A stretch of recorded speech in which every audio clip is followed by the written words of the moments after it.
Welcome to the lab. That's where all the adventures are. Move around and explore. If you see something interesting, click on it. Have fun!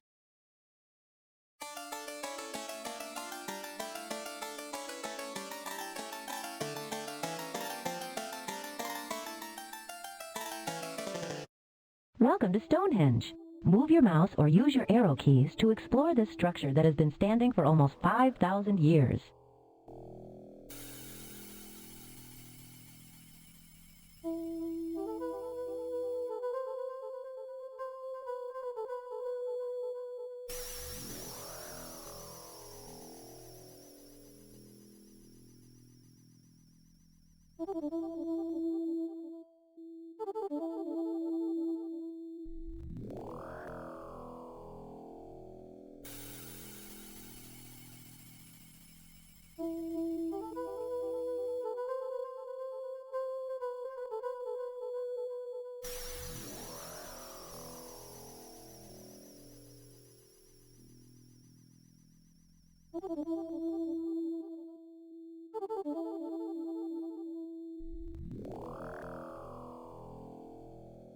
Although no one knows exactly why it was built or how it was used, scientists now believe that Stonehenge was a giant calendar. As the seasons changed, the positions of the stone's shadows indicated the longest day of summer and the shortest day of winter. Stonehenge might have been used by the ancients to predict eclipses by allowing accurate measurements of the positions of the sun and moon. Although no one knows exactly why it was built,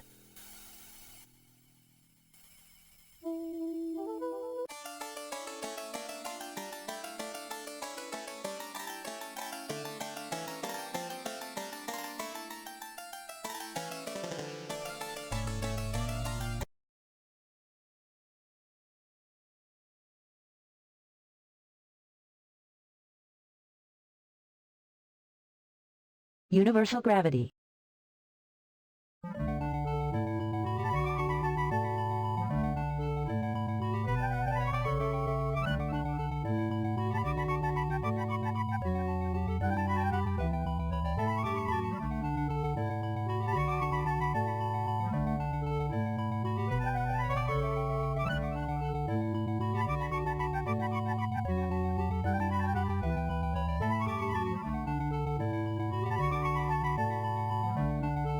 From the laws of motion, English scientist Isaac Newton was able to find out how the gravitational force of attraction between the Earth and Moon could be measured.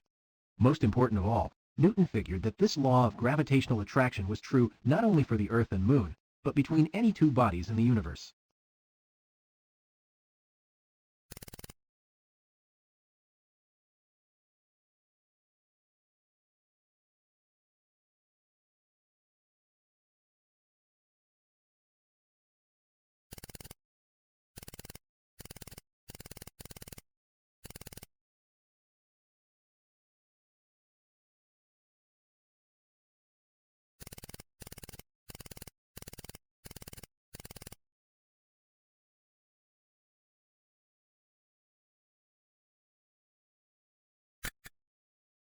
Easter Island.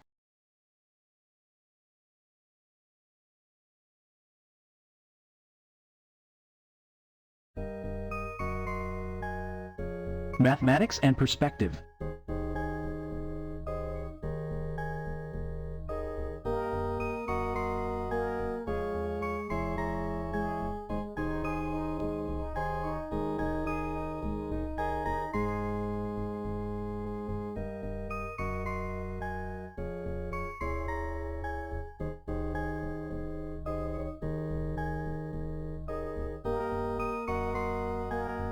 The Nile River.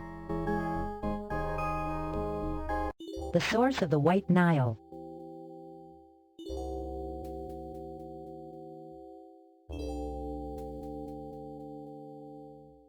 Early calendars. Because they had to contend with the annual flooding of the Nile River, Egyptians were very interested in predicting the seasons. Their calendar, first devised around 2800 BC, was the most accurate calendar for almost 3,000 years. It had 365 days, just like our modern calendar.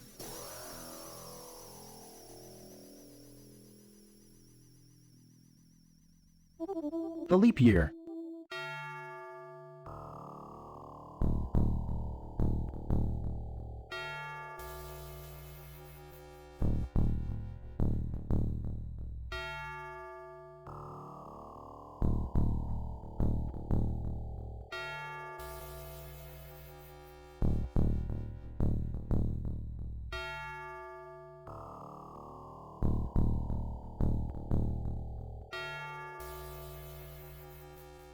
The Romans were not good at science, and the calendar they used had flaws. Julius Caesar brought the Greek astronomer Sosigenes to Rome to work out a new calendar. Apart from a small correction, this is the calendar we use today.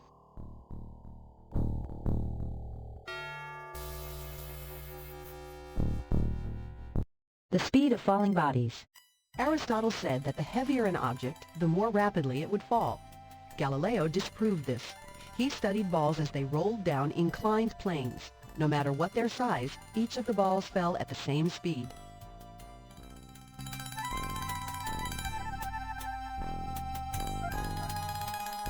Saturn's ring. Galileo saw strange things sticking out of the side of Saturn, but he couldn't tell what they were. Christian Huygens had a better telescope than Galileo. He saw that they were rings.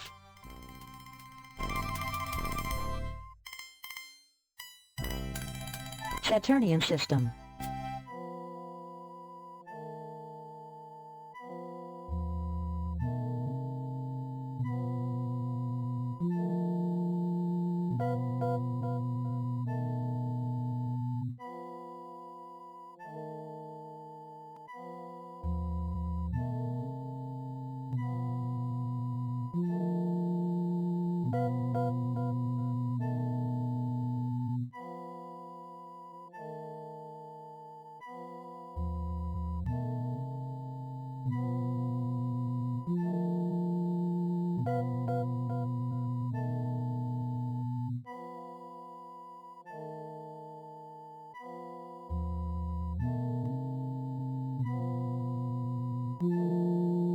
Space probes Voyager 1 and 2 gave us the first close view of Saturn and its moons. They also discovered 8 little moons that couldn't be seen from Earth.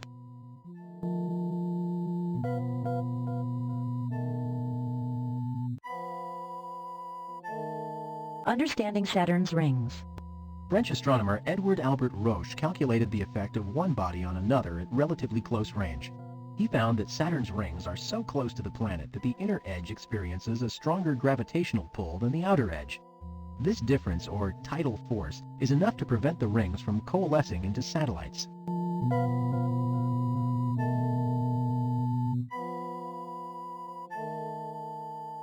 The birth of stars.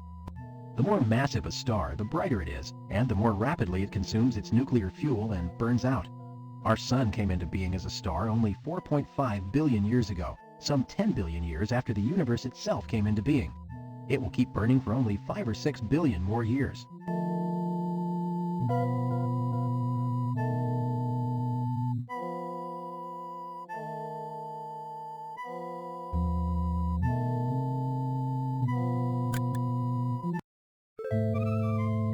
Conservation of parity. Certain laws of physics state that quantities, such as energy, momentum, angular momentum, and electric charge, may not be created or destroyed. These laws are called conservation laws. In 1956, experiments with subatomic particles led to an exotic new conservation law called CP conservation.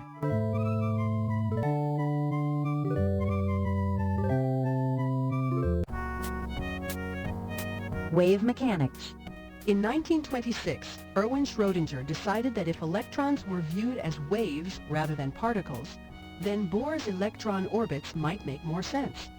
Schrödinger's approach was called wave mechanics and has proven quite important.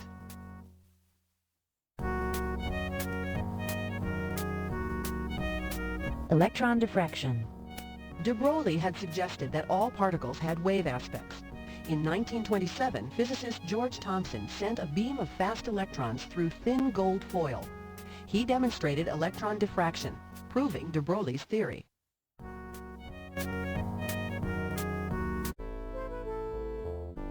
Discovering the positron. Dirac had predicted a particle just like the electron, but with a positive charge instead of a negative one.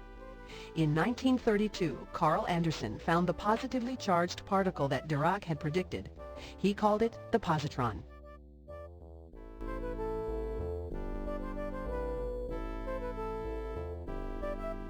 Saccharin. In 1879, Ira Remsen and one of his students, Konstantin Fahlberg, synthesized a new compound. Fahlberg put his fingers to his mouth without knowing that some of the compound had stuck to them. He was surprised by an intensely sweet taste. This compound, named saccharin, was the first commercial sugar substitute.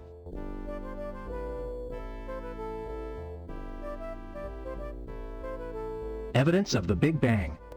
In 1964, scientists Arno Penzias and Robert Wilson found radio wave emissions that they couldn't explain. This radiation seemed to come from everywhere.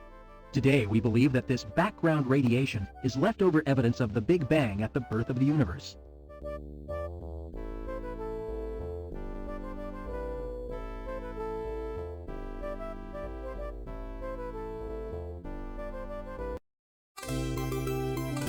Binary stars. In 1781, Herschel discovered that stars located near each other caused each other to move slightly. He had discovered double or binary stars and proved that Newton's law of gravity was truly universal.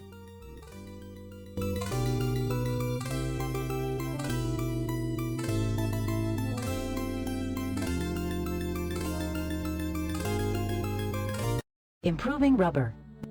European explorers discovered rubber when they saw Native Americans using it. Charles Goodyear mixed rubber with sulfur and discovered that it didn't become hard and stiff in cold or heat. This made rubber extremely useful.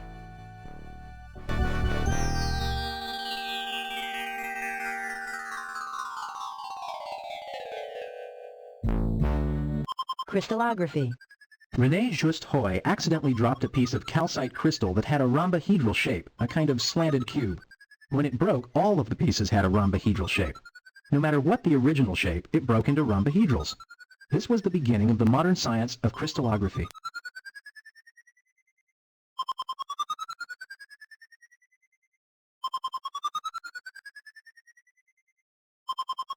Cloud seeding. During a heat wave in July 1946, Vincent Schaefer dropped some solid carbon dioxide into a box and found that ice crystals formed and a tiny snowstorm whirled inside the box. Schaefer figured that solid carbon dioxide might help in cloud seeding during times of drought.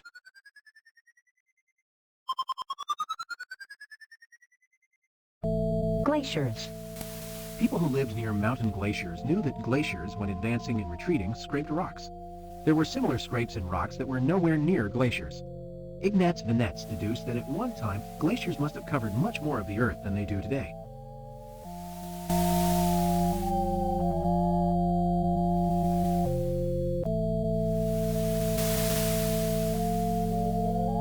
The Antarctic Circle. The Antarctic Circle lies far to the south of where any people live. The nearest town is Tierra del Fuego, South America, about 650 miles away. In 1773, Captain James Cook became the first explorer to travel to Antarctica.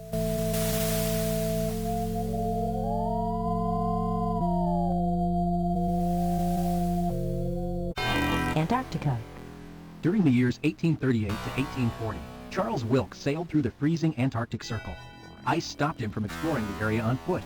However, what land Wilkes saw made him believe that a continent was beneath all that ice. This continent is now named Antarctica.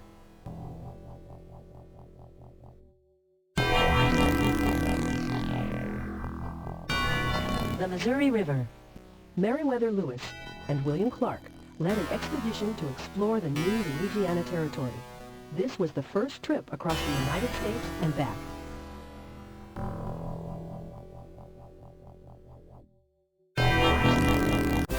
Landing on the moon. For centuries, people dreamed of traveling to the moon. On July 20th, 1969, it finally happened. 3 American astronauts traveled to the moon in the Apollo 11 spacecraft.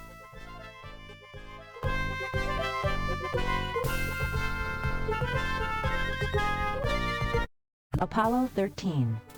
The crew of the Apollo 13 survived a near disaster in space when, on the way to the moon, the main chamber lost oxygen. Fortunately, the 3 astronauts were able to crowd into the lunar module and make their way back to Earth.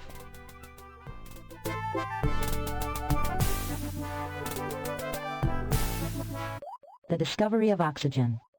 Joseph Priestley discovered a gas that made flames burn brighter and mice feel frisky. The gas was oxygen. His earlier experiments showed that plants breathe carbon dioxide and exhale oxygen. Test tube babies.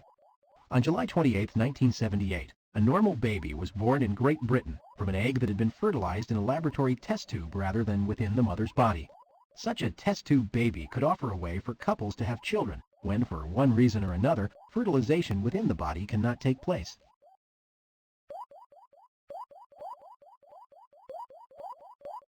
The Skylab satellite. The first American space station was Skylab. Several crews lived in the space station. They studied Earth's minerals, crops, and forests.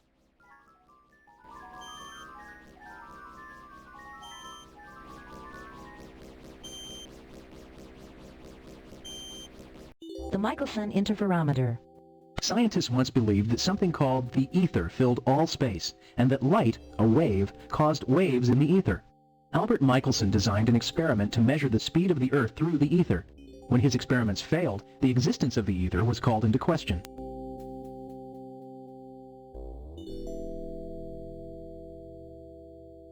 Uranium radiations. Many minerals fluoresce when exposed to sunlight. Antoine Becquerel suspected that the minerals might be giving off X-rays as well. After several cloudy days in a row, Becquerel accidentally discovered that the X-rays didn't depend on sunlight to appear.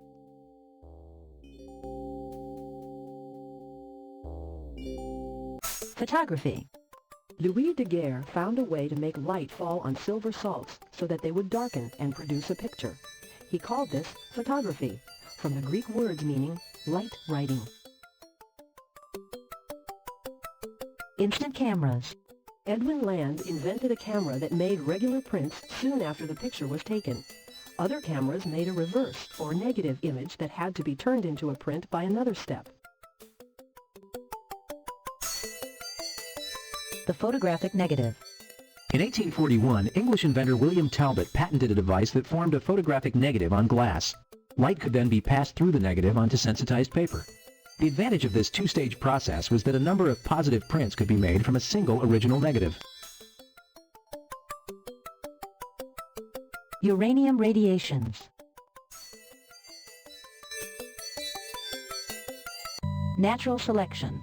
Charles Darwin believed that, over time, some species changed into new species, while other species became extinct. The reason for this, Darwin thought, was due to the competition for survival among the individuals of all species. This theory, called evolution, is one of the cornerstones of biology today.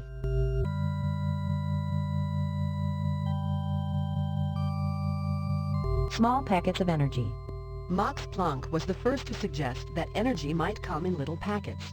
At first, there was no evidence for these packets, or quanta. Quantum theory, as Planck's suggestion was called, explained some physical phenomena, but it still seemed more like a mathematical trick than an accurate description of nature. Polonium and radium. In July of 1898, Marie Curie and her husband Pierre detected an element more radioactive than uranium.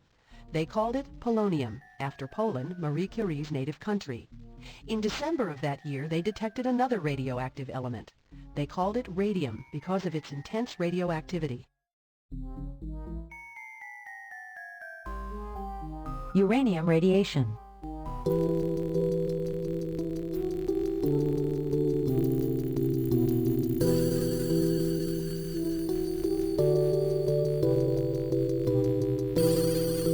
Marie Curie discovered that radiation from uranium mixtures came from the uranium itself and not from the mixture as a whole.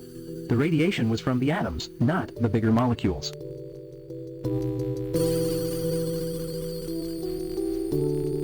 Understanding the atom. In 1914, Rutherford concluded that the hydrogen nucleus, which he called a proton, was the Quantized atom. Once scientists understood that atoms have a nucleus and electrons circling them, they started studying how the electrons kept or lost their energy. Scientists did this by examining the hydrogen atom, which has just one electron circling it and is easier to study.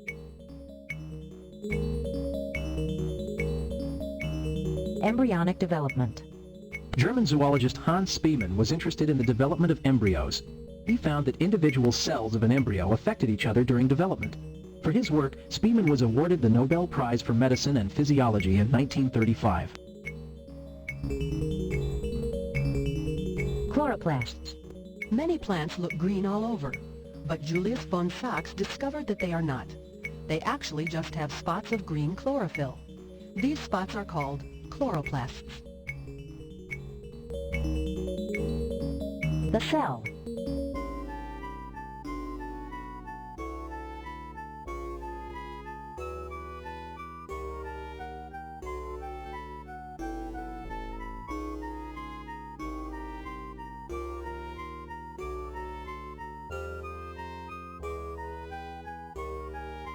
In looking at a piece of cork under his microscope, Robert Hooke saw little holes that he called cells because they resembled the little rooms in prisons. The name cell has been used ever since.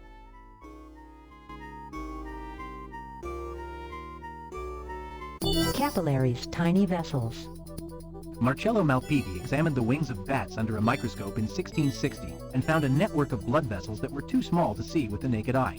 He called the tiny vessels capillaries.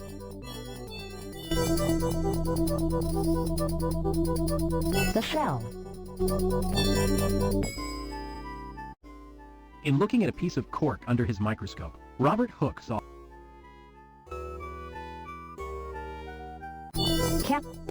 Marcello Blood color.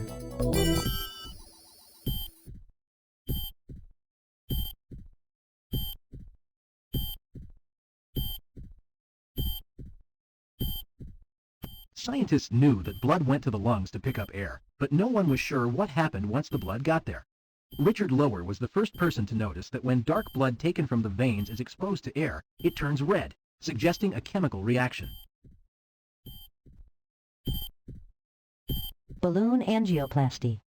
A type of heart disease where the arteries become too narrow to let blood flow freely can be treated by bypass surgery. In 1977, a treatment was developed using tiny balloons. These balloons were led into the clogged arteries by means of small tubes. This treatment has become the most popular way to avoid bypass surgery.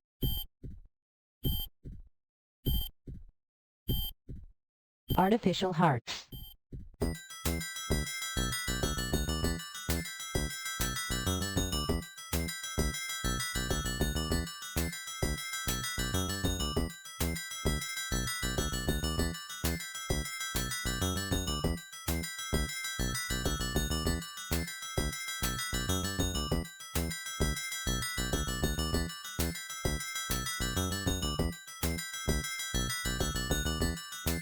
The heart is simpler than most human organs. It is primarily a pump.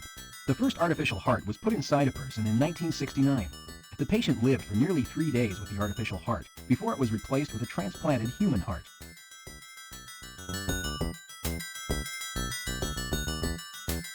Circulation of the blood. In 1628, physician William Harvey's experiments proved that blood was pumped to the lungs by the right ventricle and to the rest of the body by the left ventricle. Harvey's work is considered the beginning of modern physiology.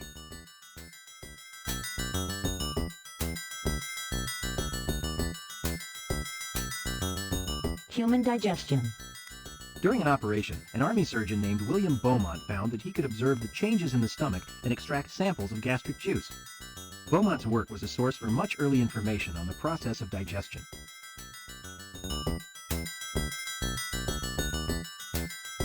Sex hormones. In 1934, chemist Leopold Ruzicka synthesized the male sex hormone androsterone. Meanwhile, Butanant isolated progesterone, a female sex hormone of vital importance to pregnancy.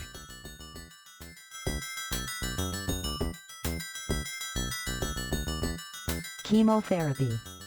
German bacteriologist Paul Ehrlich studied chemical cures for disease, which he called chemotherapy. In 1907, he found that the dye trypan red combined with and then killed trypanosomes, which caused sleeping sickness. Dietary deficiency diseases. Beriberi is a disease that causes weakness and death. In the late 19th century, a Dutch physician named Christian Eijkman discovered that the disease could be cured by a change in diet. This kind of disease is called a dietary deficiency disease.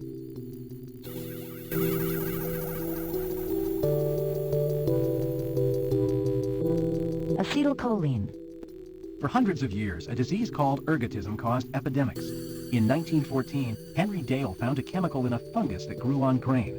This chemical was called acetylcholine. and led to a cure for the disease. Using forks. Knives and spoons date from prehistoric times, but forks are a lot newer. Byzantine aristocrats used them at a time when everyone in Western Europe, rich and poor, ate with their fingers. The Venetian aristocracy picked up the cleaner habit of eating with forks, and their use quickly spread. The vitamin biotin. Vitamin H was discovered in 1942.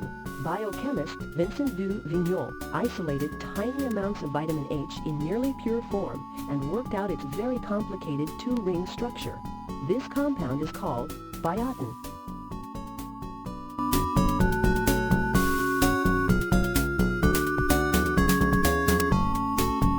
The Salk vaccine. Even when polio didn't kill, it often left people in wheelchairs or iron lungs. Jonas Salk found that he could protect people from polio by giving them a drop of dead polio virus. The dead virus stimulated people's immune system but couldn't infect them. Today he is trying the same thing with the AIDS virus. Cholera, the deadly disease. John Snow studied the water supply in London when there was a cholera outbreak in 1854. He found that many patients lived within a few blocks of a public water pump. He removed the pump handle, and the cases of cholera declined rapidly.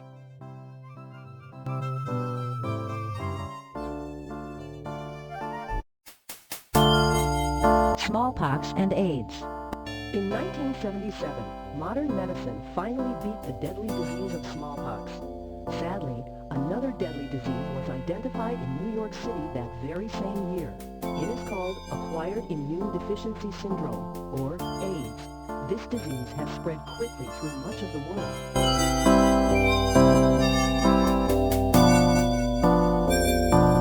world. Quarantine to reduce disease. Long ago, people were smart enough to stay away from those who were sick. When a terrible plague called the Black Death swept Europe, the people of Venice made visitors wait outside the city for 40 days to see if they died. This period was called the quarantine. Cholera, the deadly disease.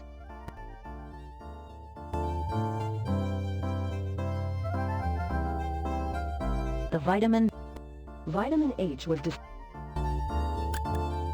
radio waves from hydrogen.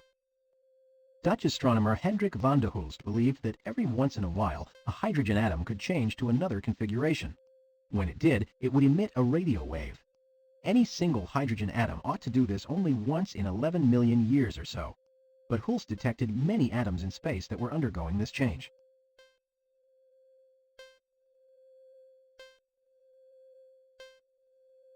Using transistors everywhere. The transistor was invented in 1948. By 1953, they were being used in hearing aids and transistor radios. Electronic devices were becoming smaller and smaller.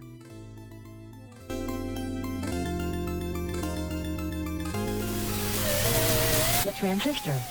At one time, radios used tubes that looked like light bulbs, but they were big and they broke easily. Then, 3 scientists invented something that they called a transistor.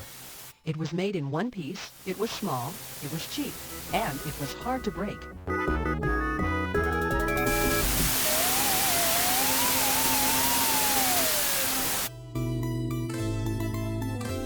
Integrated circuits. Transistors became small enough that more than one could be put on the same piece of silicon. In 1960, the first transistor circuit was etched together. Today, millions of transistors are etched on single chips in most computers. Electronic rectifier. British electrical engineer John Fleming studied the Edison effect. He noted that he could take advantage of the Edison effect to convert a rapidly alternating current into a more continuous one. This process is called rectification. Fleming's electronic rectifier was the first radio tube. De Broglie had suggested that all particles had Michelson's speed of light. In an attempt to measure the speed of light, Michelson surveyed a 22-mile distance between 2 mountain peaks to an accuracy of less than an inch. Then he used a special 8-sided revolving mirror to reflect a light beam between the peaks. He clocked the speed of light at 199,798 kilometers per second.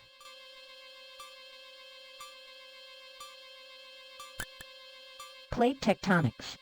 In 1953, the Mid-Oceanic Ridge, a mountain range down the middle of the Atlantic Ocean, was explored by Maurice Ewing and Bruce Heezen. They discovered a deep canyon which seemed to break the Earth's crust into tightly joined plates named tectonic plates. The study of the evolution of the Earth's crust is called plate tectonics and has revolutionized geology. The magnetosphere. The first United States satellites detected the magnetosphere, a belt of charged particles above the Earth. Together with the solar wind, these particles cause the aurorae, as well as the magnetic storms which affect compasses and radio reception. Vanguard measures Earth. By 1959, after the satellite Vanguard 1 had made thousands of revolutions around the globe, it was clear that the Earth was a little bulgier south of the equator than north. Vanguard 1 more accurately determined the shape of the Earth than would have been possible through earthbound observations. Seafloor spreading. Once it was understood that the Earth's crust was divided into a few large plates and several smaller ones, it seemed unlikely that the plates remained in the same place forever. In 1960, Harry Hammond Hess suggested that molten magma from the Earth's mantle could spread the continental plates apart in some places and push them together in others.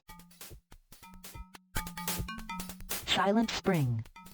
In 1962, Silent Spring, written by biologist Rachel Carson, told how the uncontrolled use of pesticides could harm the environment. She said that pesticides might kill so many birds that some spring there would be no birds to fill the air with their songs. Freon and the ozone layer. Freon was used in air conditioning and spray cans until 1974. F. Sherwood Rowland and Mario Molina showed that chlorofluorocarbons like Freon could destroy the ozone layer of the atmosphere. This has the effect of letting ultraviolet light penetrate the atmosphere, which kills ocean plankton and soil bacteria. Nuclear winter. There was speculation that a comet struck Earth 65 million years ago and put an end to the dinosaurs. This theory inspired people to think about the effects of an all-out nuclear war. The explosion of thousands of nuclear bombs would raise enough dust to cut off sunlight for a considerable period. This would produce a nuclear winter and lead to mass starvation.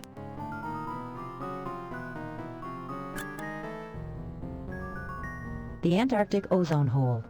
In 1985, a hole in the ozone layer was discovered over the Antarctic. Chlorofluorocarbons from air conditioners and spray cans drift to the upper atmosphere, where they turn ozone into oxygen. This leaves an ozone hole, which lets in more of the sun's damaging ultraviolet light.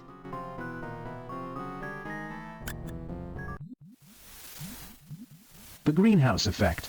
Carbon dioxide in the atmosphere acts as a heat trap, making Earth's temperature warmer. This is called the greenhouse effect. Many scientists think that pollution is raising the levels of carbon dioxide enough to make the Earth's climate dangerously warmer. 1988 was the warmest year on record. Earth. Earth is an amazing and delicate planet. Its atmosphere, distance from the sun, tilt, and many other factors are just right to sustain life. If any of these factors changed much, we could not live on our planet. Today, scientists are concerned that burning fossil fuels, clearing forests, and pollution may harm the Earth.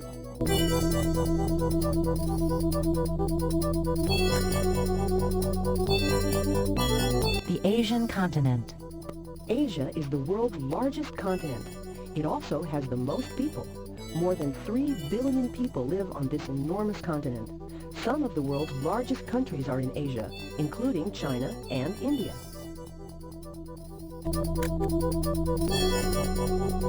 Australia. Australia is the only continent that is also a single country. The first people to live on Australia were the Aborigines. They came from Asia. Later, Great Britain used the continent as a place to put criminals. Today, it has one of the smallest populations of any landmass.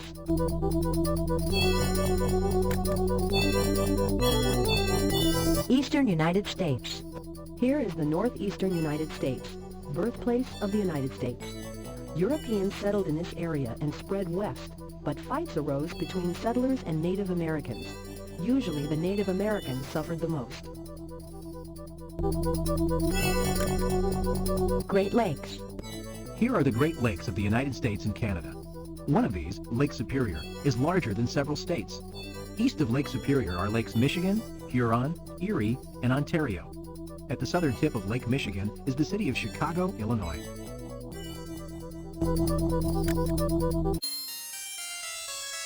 India.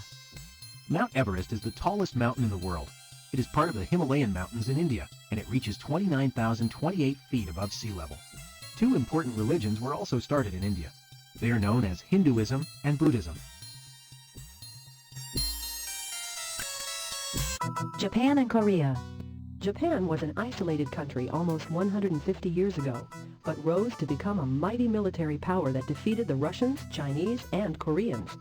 Japan was defeated in World War II, but has risen again as a powerful economic nation.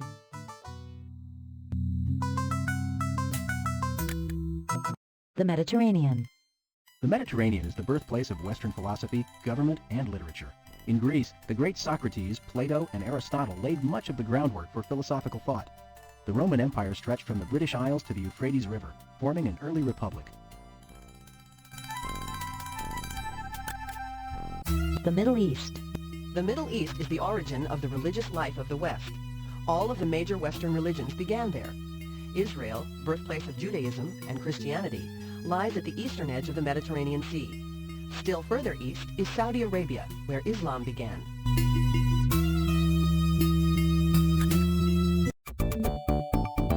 South America. South America is home to many plants and animals, especially in the Amazon jungle.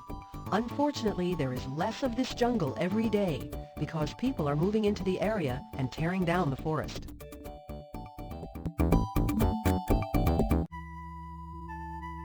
Southeast Asia. Southeast Asia is home to many different types of forests, from the low-lying to the mountainous. These forests are home to many species of plant and animal life.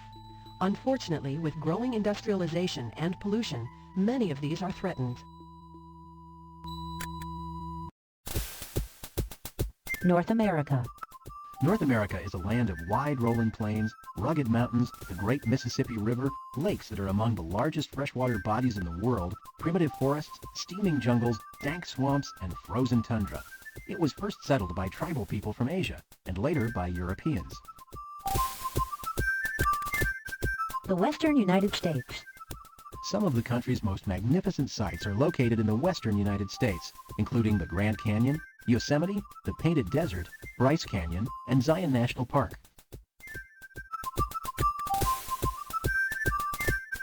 The African continent. Africa is the second largest continent. Over 660 million people live there.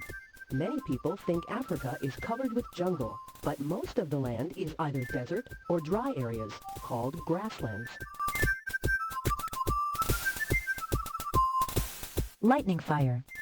The first traces of Homo erectus, or erect man, in Asia were found by Davidson Black in a filled-up cave near Beijing. Near the cave were traces of campfires. People are the only creatures that use fire.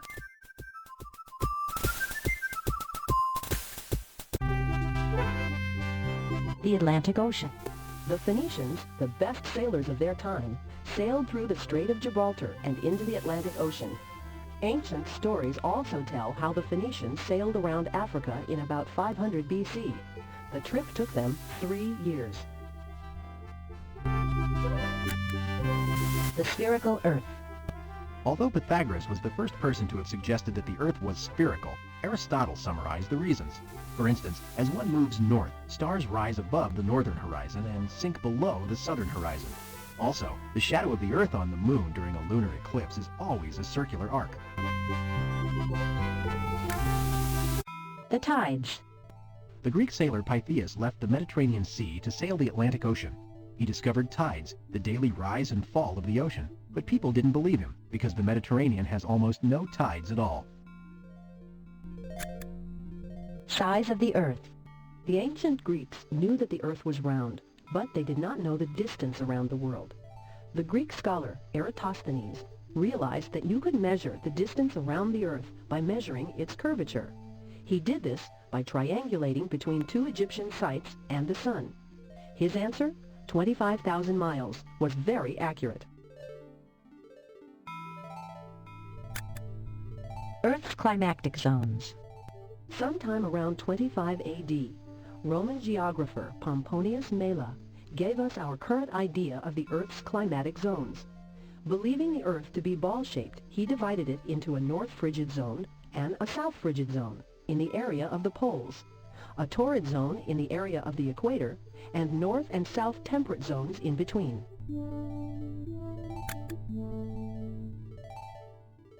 The Arctic Circle.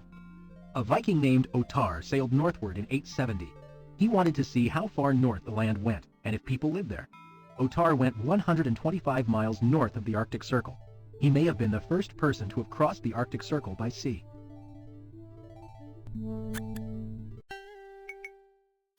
First discoverers of America. Around 1000 AD, Leif Erikson discovered the land we now call Labrador and Newfoundland. The Vikings began a settlement there, but internal quarrels as well as resistance from the Native Americans quickly brought the settlement to an end. The Vikings were the first Europeans to land on the soil of North America. The Cape of Good Hope. In February 1487, the Portuguese navigator Bartholomew Diaz found the southern tip of the African continent.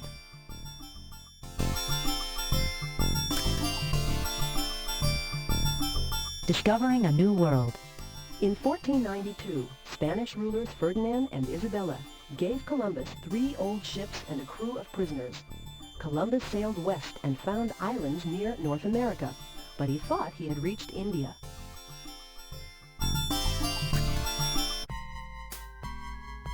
Da Gama reaches India. On July 8, 1497, the Portuguese navigator Vasco da Gama set sail from Lisbon with 4 vessels. He sailed around Africa and reached India on May 20, 1498. Trade with India grew while the Mediterranean region declined. Florida. By 1513, the Spaniards were firmly settled in Puerto Rico. One of these settlers was Juan Ponce de Leon. Ponce de Leon dealt slaves, and on March 3, 1513, he sailed northwest looking for more. He reached the North American continent during the Easter season and called the land Florida, flowery because of its appearance. The South Sea. In 1513, Columbus reached the coast of what we now call the Isthmus of Panama in his final voyage. Spanish settlers arrived soon after. Mexico. In 1519, Hernán Cortés and 600 soldiers, 17 horses, and 10 cannons landed in Mexico. With that small force, they managed to destroy the thriving Aztec civilization. Spain's destruction of the Aztec Empire ranks as one of the great tragedies of humankind. Circumnavigating the Earth. Ferdinand Magellan sailed west with 5 ships in search of the Far East. More than half of the men died on his first journey around the Earth, including Magellan. His voyage showed that the continents were like huge islands in a worldwide ocean.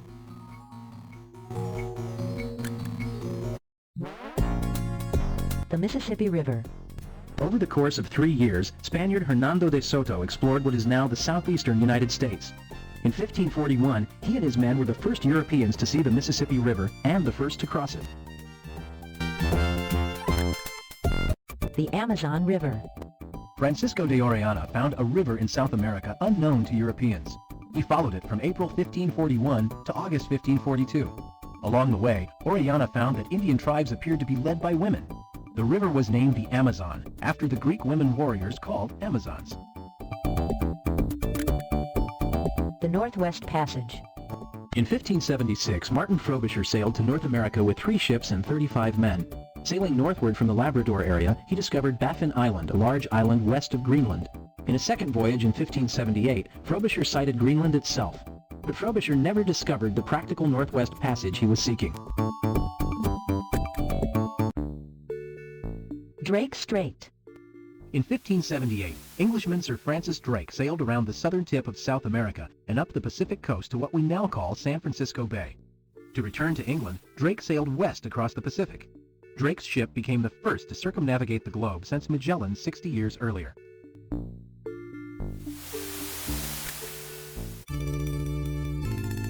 Siberia. In Russia's European north, there were animals whose pelts, adapted to the Arctic cold, were thick and valuable. In 1581, the Stroganoff family employed a Cossack to explore eastward in order to expand the Stroganoff fur trade. the Cossack conquered a Mongol kingdom named Siberia in English. Tierra del Fuego. Drake had seen open water south of Tierra del Fuego. In 1616, Dutch navigator Jacob Lemaire sailed around Tierra del Fuego, the most southerly piece of land to have been reached by prehistorical humanity. Its point is named Cape Horn, after the Dutch city of Hoorn. Revised size of the Earth. Jean Piccard used telescopes to measure the distance around the Earth. He found that the Earth was 24,876 miles around and 7,900 miles across. These are very close to the best measurements we have today. Newton describes Earth. Isaac Newton showed that as a planet rotated, a centrifugal effect would lessen gravity. This force would be zero at the poles and grow stronger nearer the equator. This effect gives us the equatorial bulge, which makes the diameter of the Earth larger at the equator than at its poles. Because of this, Earth is not perfectly round. Easter Island. 2 centuries after Magellan made the first Pacific crossing, lots of small islands remained undiscovered. On Easter Sunday 1722, navigator Jacob Roggeveen came across a tiny island only 45 square miles in area. One of the most isolated spots in the world, Easter Island is best known for 600 stone statues of a type found nowhere else.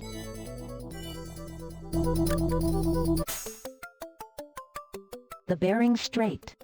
Vitus Bering was hired by Russia to find out if there was a land bridge between Siberia and Alaska. In 1728, Bering sailed through what is now known as the Bering Strait, which separates Siberia from Alaska. Thus, he showed that there was no land bridge.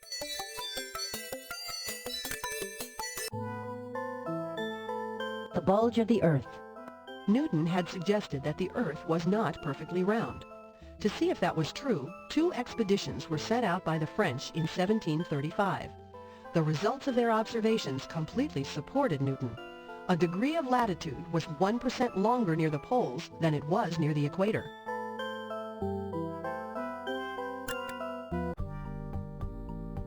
The Rocky Mountains. 2 French brothers, Pierre and Paul Mallet, reached Colorado in 1739. They were the first Europeans to get a glimpse of the Rocky Mountains.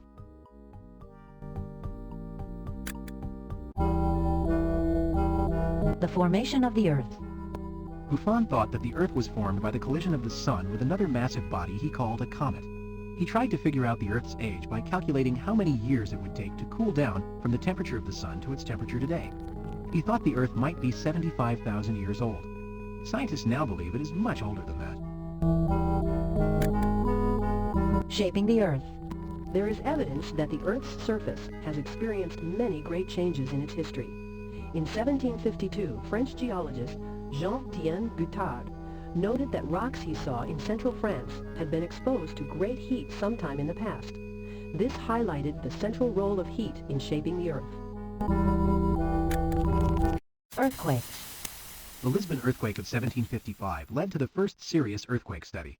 The earthquake set off waves that traveled through the Earth at a measurable speed. If the time at which waves reached different points were recorded, the point of origin, or epicenter of the earthquake, could be found. Early archaeology.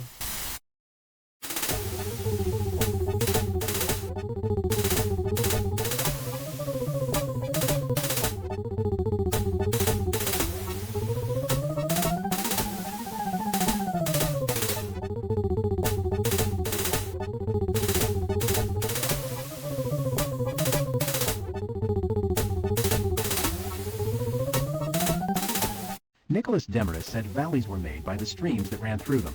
He also thought volcanoes caused most of the changes on Earth. But at that time, most geologists didn't agree with him. Exploring Australia.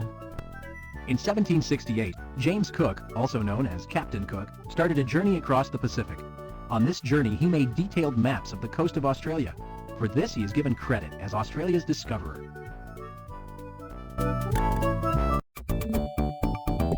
The Gulf Stream. Currents are as important as winds to sailing. Benjamin Franklin studied ships' reports and found that there was a current of warm water coming up from the Gulf of Mexico that made ships sailing east go faster and ships sailing west go slower. This was the beginning of the scientific study of ocean currents.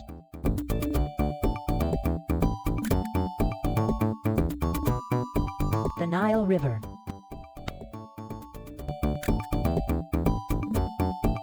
The Antarctic Circle.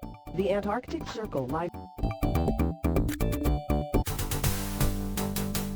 Axial tilt of Mars. The Earth's axis is tipped. It is that tipping which gives the Earth its seasons. When the North Pole is tipped toward the Sun, the Northern Hemisphere has summer, and the Southern Hemisphere has winter. When the North Pole is tipped away from the Sun, the opposite happens. Binary stars. In 1781, Herschel discovered that stars located near each other. The motion of the Sun. Once, people thought that everything moved around the Earth. Later, they thought that everything moved around the Sun. But as William Herschel studied the stars, he found that the Sun is also moving. The Martian ice caps. In 1784, Herschel, who had determined the tilt of Mars on its axis, noticed that it had visible ice caps in the polar regions. It was another similarity between Mars and Earth. Clusters and nebulae. William Herschel studied the various fuzzy objects that Messier had called nebulae. In 1785, Herschel found that they were not nebulae, but densely packed groups of stars. We now call these groups globular clusters, and know that some consist of hundreds of thousands of stars. Galaxy. William Herschel counted stars in 683 scattered patches of sky and found that the number of stars per patch rose as they got near the Milky Way. This led him to suggest that the galaxy is shaped like a lens.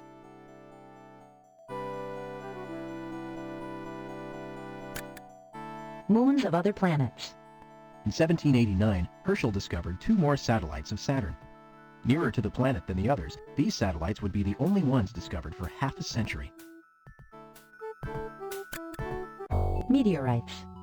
For a long time, most scientists didn't believe stories about rocks falling from the sky. Then, in 1794, Ernst Chladni said that many of the stories were true. He believed that the space near Earth contained rocks, and that they occasionally landed on Earth. He was right. Nebular hypotheses. In 1796, Laplace suggested that the solar system had formed from the condensation of a vast nebula of dust and gas. Laplace thought that as the clouds spun faster and faster, several rings spun off. The rings formed planets. The planets, Laplace proposed, would then spin off smaller rings that became moons. Ceres. On the first day of 1801, Giuseppe Piazzi came across a dim object in the sky. It was not quite visible without a telescope. His discovery fulfilled part of Baudet's law that a planet ought to exist between Mars and Jupiter. Piazzi named it Ceres. Asteroids. In 1801, Piazzi discovered Ceres between Mars and Jupiter.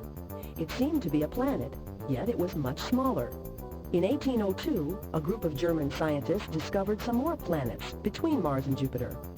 Herschel wanted these bodies to be called asteroids, Greek for star-like, because they looked like dots of light rather than large planets. Meteorites. French physicist Jean-Baptiste Biot was asked to look into reports of rocks falling from the sky in a region 100 miles west of Paris. After some study, he decided that meteorites did exist and did fall from the sky. The universe as a machine. In 1812, Laplace suggested that if the mass, position, and speed of every particle in the universe were known, then the entire past and future of the universe could be calculated. He viewed the universe as a vast automatic machine. Spectral lines. Physicist Joseph von Fraunhofer sent sunlight through a narrow slit and then through a prism, producing innumerable lines of light. By measuring the position of the more prominent lines, he showed that they would always fall in the same portion of the spectrum, whether the light came directly from the sun or was reflected from the moon or planets. Encke's comet. In 1818, Astronomer Johann Encke worked out the orbit of a comet that had been observed the year before by astronomer Jean-Louis Pont. The comet has been called Encke's Comet ever since. Encke's distance to the Sun. In 1675, Cassini estimated the distance of the Sun from Earth as 87 million miles. In 1824, Encke came up with the more accurate figure of 95,300,000 miles. Distance to the stars. Since the Earth moves around the Sun, the nearer stars show a parallactic displacement compared with the farther ones. In this way, we learned in 1838 that the universe was much larger than astronomers had previously dreamed. The sunspot cycle. Amateur astronomer Samuel Schwab studied the Sun for 17 years. In 1843, he announced that the number of sunspots seemed to come and go in a 10-year cycle. This discovery began the modern study of solar physics. Spiral nebulas. By 1845, William Parsons, Earl of Rosse, had finished supervising the construction of what was the world's largest telescope.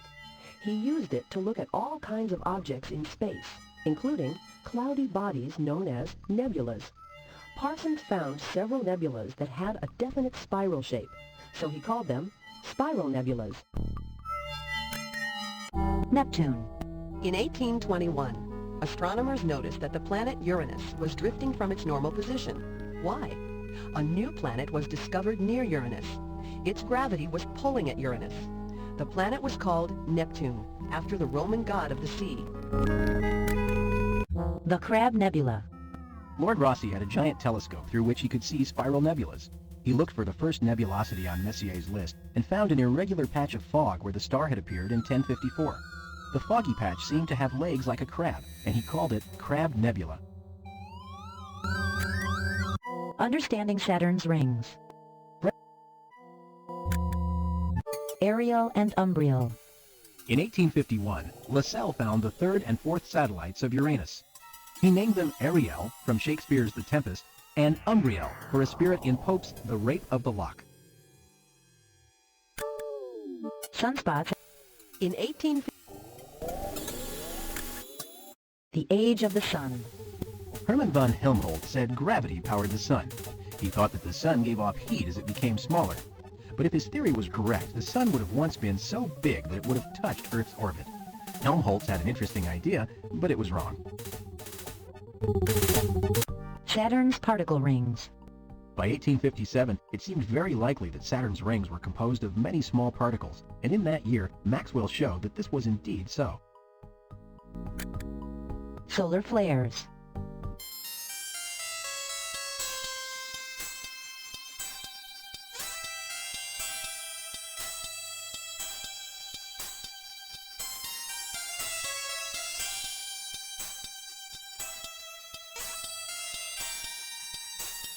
In 1859, Richard Carrington was watching sunspots when he observed a star-like point of light burst out of the sun's surface. Carrington thought that a large meteor had fallen into the sun. Eventually, he realized that he had seen a solar flare, a brief but violent explosion usually associated with sunspots.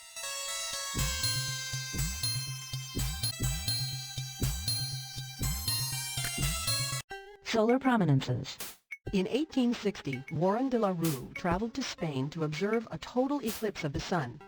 He took pictures during the eclipse that showed flames shooting around the edge of the sun.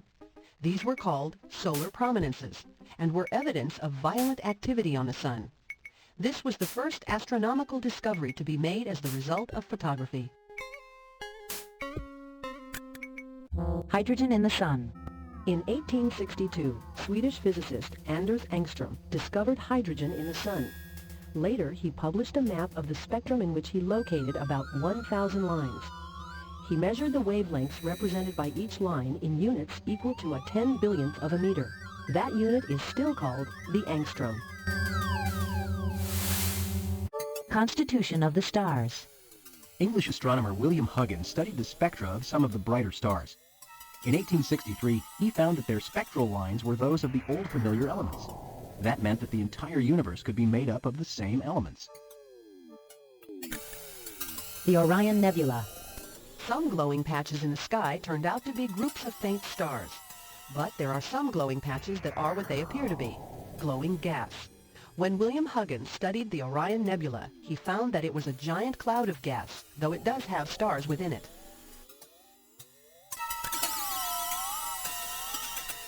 Gaps in Saturn's rings.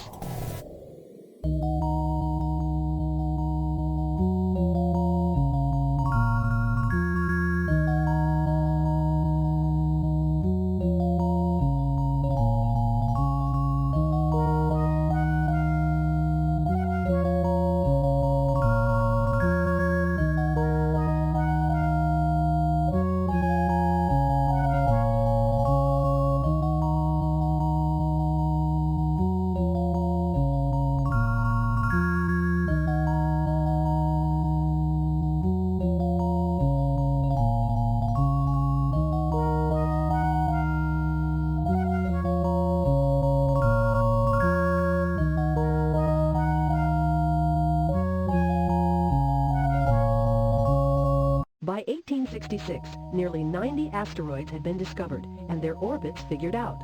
Then, astronomer Daniel Kirkwood showed that there were definite gaps, since called Kirkwood gaps.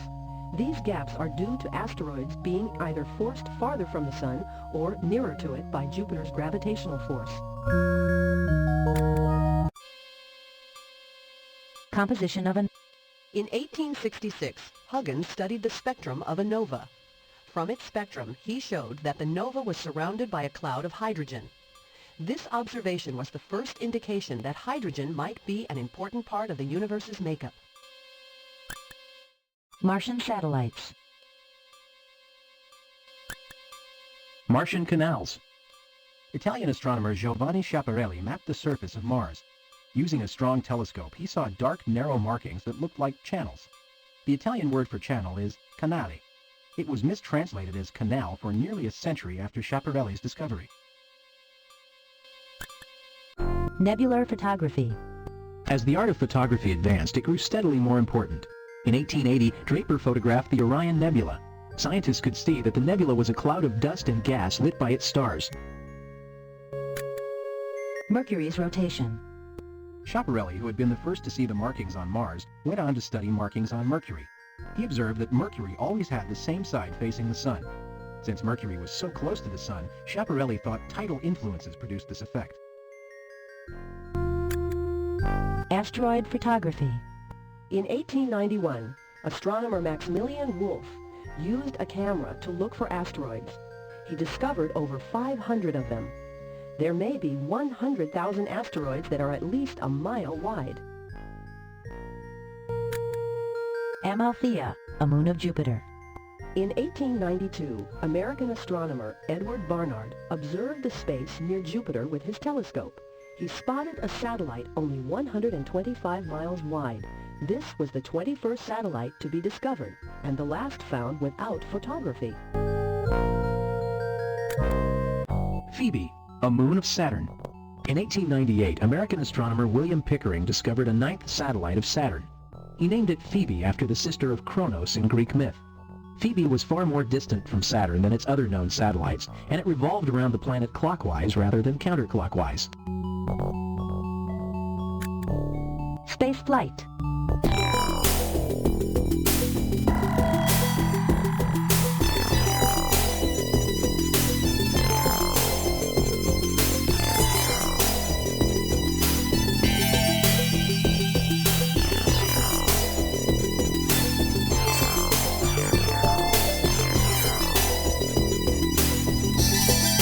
In 1903, Konstantin Tsiolkovsky, a Russian physicist, detailed a theory of rocketry in an aviation magazine.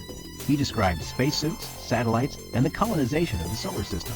He was the first to suggest the possibility of a space station. Jupiter's outer satellites. In 1904, Charles Perrine discovered a tiny sixth moon circling Jupiter. The next year, he discovered another, even smaller moon that was only 50 miles across. These moons are called Himalaya and Ilara, after nymphs in Greek myths. Color and stellar luminosity. In 1905, astronomer Ejnar Hertzsprung noticed that there were two kinds of red stars. ones that, considering their distance, were very bright, called red giants, and ones that were very dim, called red dwarfs. This was the first step toward understanding the evolution of stars. The planetesimal hypothesis. Geologist Thomas Chamberlain and astronomer Forrest Moulton advanced a theory that the solar system began when the sun passed near another star and the gravity of each star tore matter out of the other. This matter became planets. If this theory were true, then it would mean that there were very few planetary systems in the universe, because two stars rarely come near each other.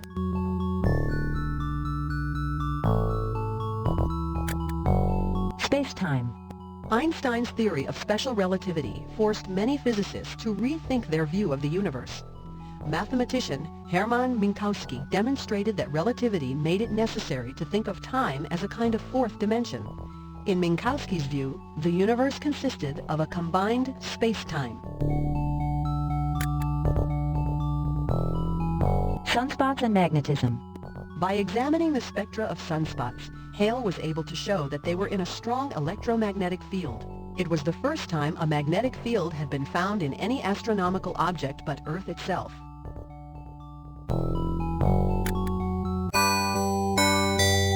Black holes.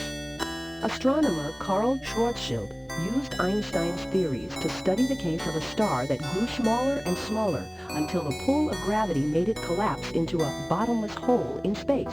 Half a century later, these were named black holes.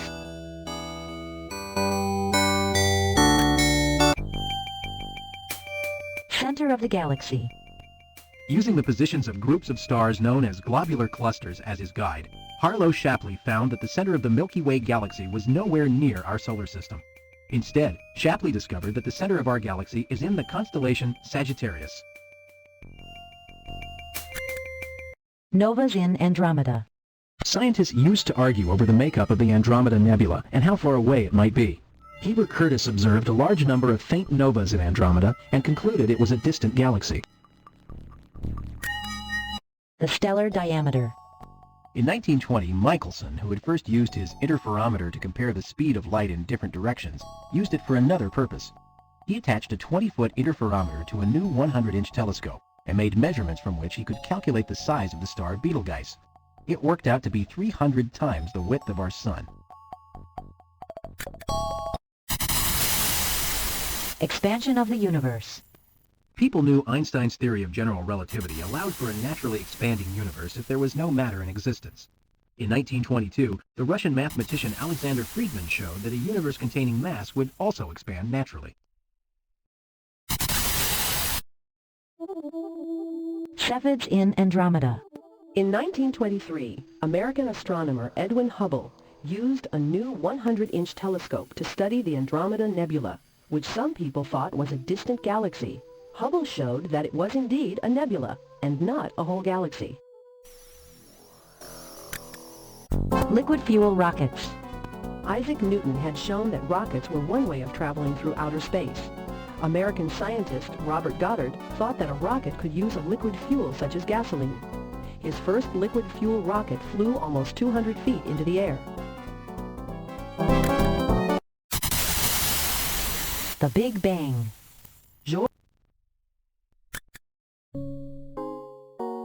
Receding galaxies. After years of careful observations, Hubble announced in 1929 that galaxies were all receding from each other, not just from us. He had proven that the universe was expanding, and that the farther away a galaxy was, the faster it receded.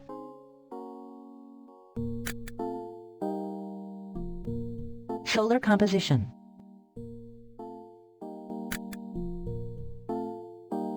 Solar energy. In 1929, physicist George Gamow suggested that the source of nuclear energy on the Sun was the conversion of hydrogen nuclei into helium nuclei. Since 4 hydrogen nuclei had to fuse together to form one helium nucleus, this process was called nuclear fusion.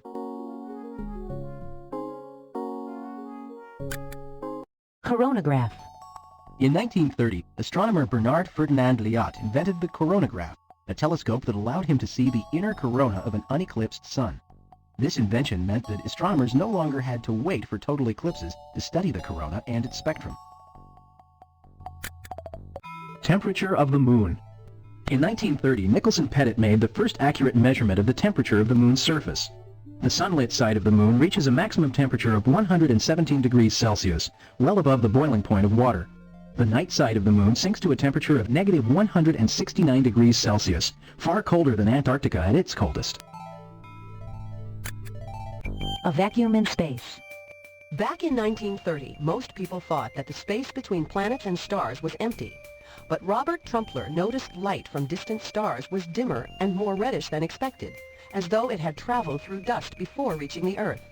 It turns out that outer space isn't totally empty. Discovering Pluto.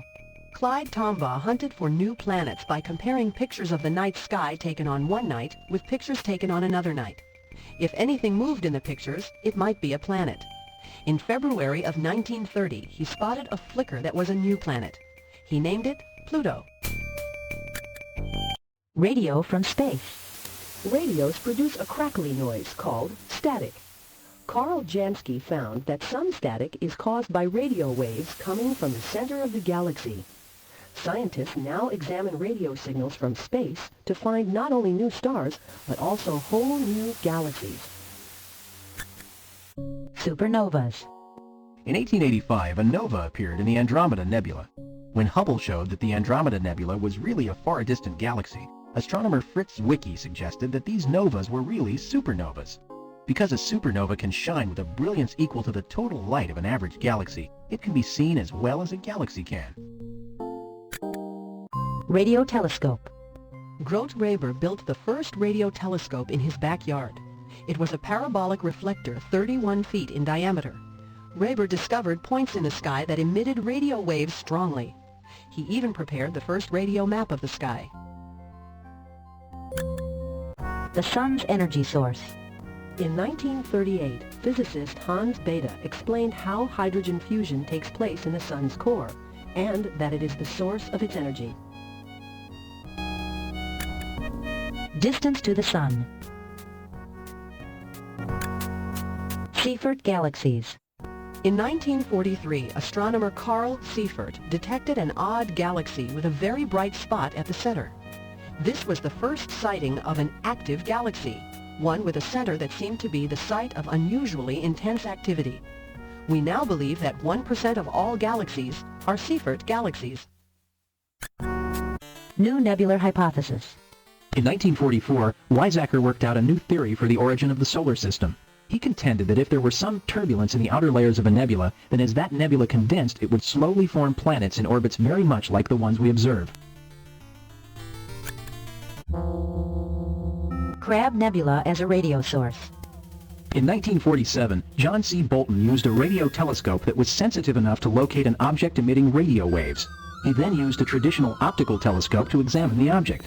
In this way, Bolton discovered the Crab Nebula, the remains of a great supernova explosion.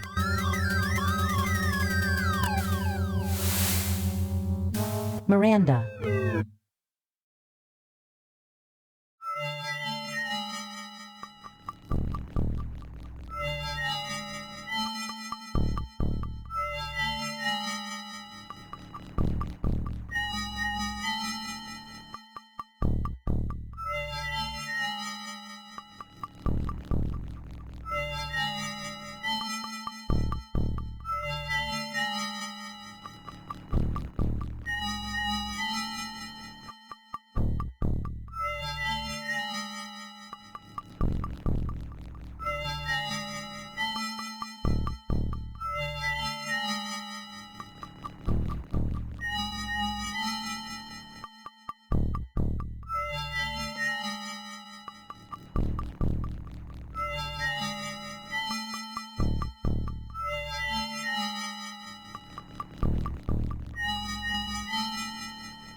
In 1948, Kuiper located a fifth moon of Uranus.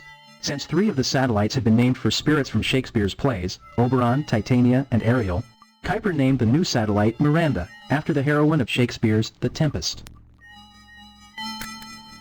The Big Bang.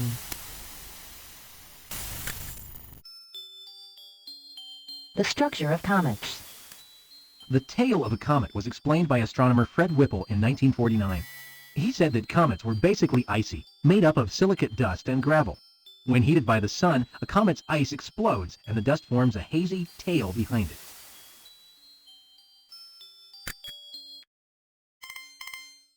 Icarus. In 1949, Bade discovered an asteroid that came close to the Earth and Sun. He named it Icarus after the character from Greek mythology who lost his life when he flew too close to the Sun. Pluto's diameter. In 1950, Kuiper showed that Pluto's diameter could not be more than 3,600 miles, making it smaller than Mars. But now there was the question of how a planet this small could account for the irregularities in Uranus's orbit. Could the explanation be the gravitational pull of yet another undiscovered planet? Hydrogen radiation. Hendrik van de Hulst predicted in 1944 that hydrogen in space would emit radio waves of a specific wavelength. In 1951, Edward Purcell detected these waves. This was the first time that radio waves were used to detect elements in space. The shape of the Milky Way. Since we live inside the Milky Way, it is difficult to tell what it really looks like. Scientists knew that many galaxies have a spiral structure and that there are types of stars common to the spiral arms of galaxies. When William Morgan discovered those same types of stars in the Milky Way, he deducted that our galaxy was probably a spiral galaxy. Exploding galaxies. Russian astronomer Viktor Ambartsumian examined a radio source that turned out to be a galaxy in the midst of a huge explosion. Radio astronomy can show violent happenings in galaxies that, even through telescopes, appear to be peaceful. Jupiter's radio waves. In 1955, astronomer Kenneth Franklin found radio waves coming from the planet Jupiter. Unlike other radio waves, these were not due to the temperature of Jupiter's cloud layer. These waves were the result of charged particles in motion in the neighborhood of Jupiter.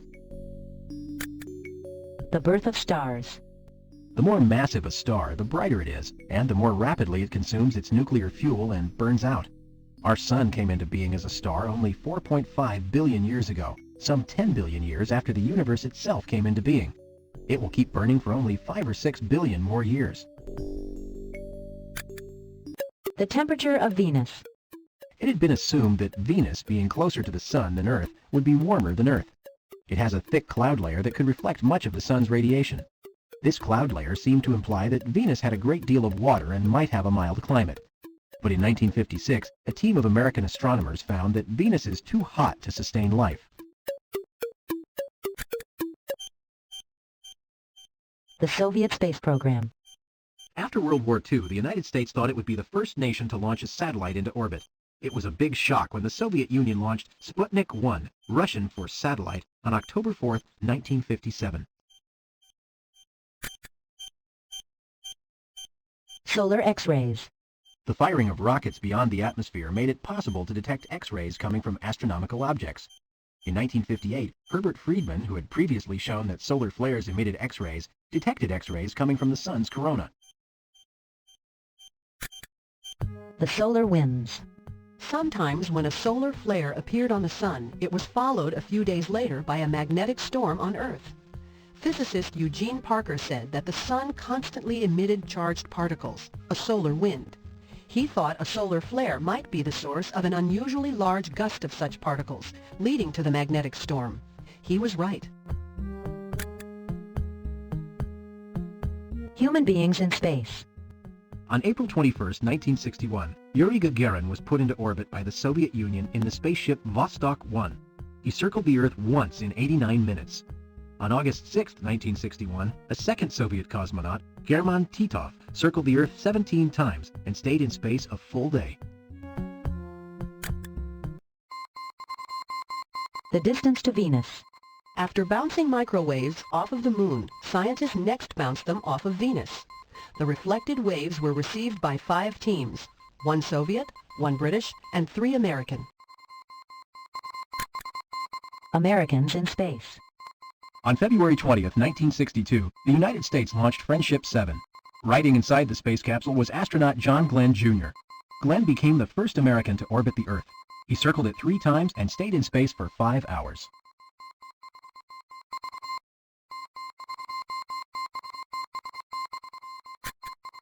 The rotation of Venus. Venus's rate of rotation was not known because its thick and featureless cloud layer kept scientists from seeing its surface. In 1962, Roland Carpenter and Richard Goldstein used microwaves to calculate that Venus rotated very slowly. Every day on Venus lasted 250 days on Earth. The Arecibo Radio Telescope. In 1963, the largest radio telescope ever built was first used. The fixed-position telescope is located near Arecibo, Puerto Rico, and is about 1,000 feet in diameter. Hydroxyls in space. A hydroxyl group is a combination of a hydrogen and an oxygen atom. In 1963, using microwaves of specific wavelengths, hydroxyl groups were shown to exist in interstellar space. Vastly distant radio sources. In 1960, radio sources in the sky were linked to objects that looked like dim stars.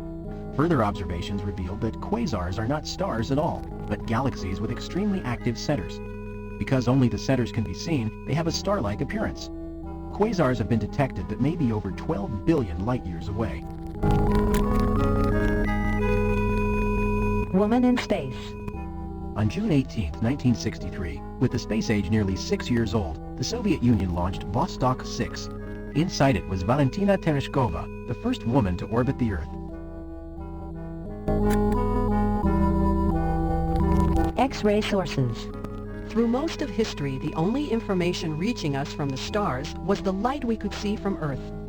In 1963, Bruno Rossi used rockets to observe X-rays out in space. As rocket observation has become more sophisticated, many interstellar X-ray sources have been found. Evidence of the Big Bang.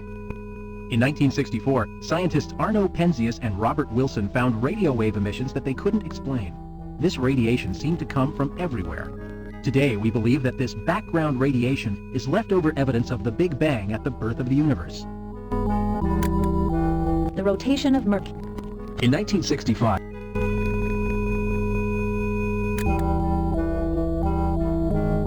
Walking in space. The first person to leave his rocket ship while in space was Soviet cosmonaut Alexei Leonov. Spacewalking astronauts were careful to be tied to their rocket ship with a rope. Probe hits Venus. the Soviet Union made repeated efforts to explore Venus. In 1965, one of its Venus probes struck it, becoming the first human-made object to reach another planet. Space docking.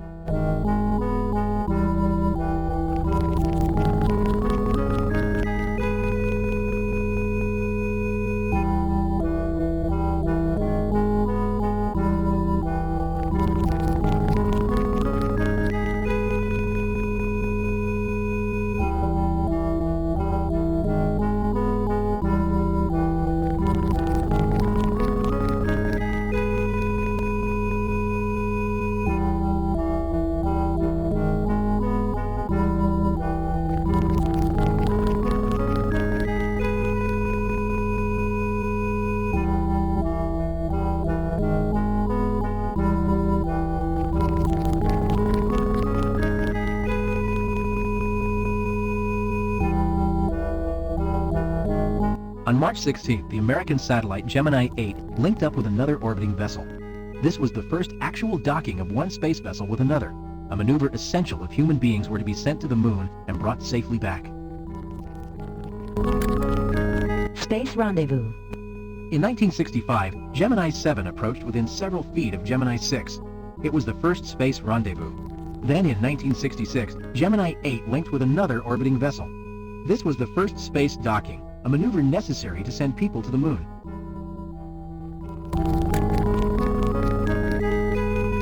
The moon at close quarters. On February 3, 1966, the Soviet moon probe Luna 9 made the first soft landing on the moon. It took some photographs of the surface. On June 2nd, the American probe, Surveyor 1, did the same. only it took many more photographs of better quality. Space casualties. Being an astronaut is dangerous work. On January 27, 1967, 3 American astronauts died when their Apollo spaceship caught fire on the launch pad. Today, astronauts use only fireproof materials inside their spaceships. Discovering pulsars.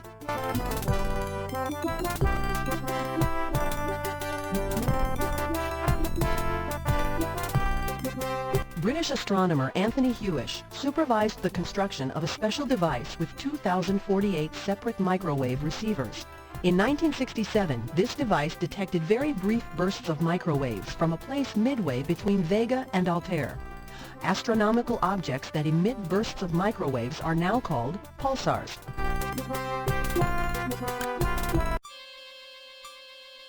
Venus's atmosphere. By 1967, probes sent out by the Soviet Union made it clear that Venus's atmosphere was 96% carbon dioxide. This overwhelming quantity of carbon dioxide produces a greenhouse effect that makes Venus the hottest planet in the solar system, hotter even than Mercury.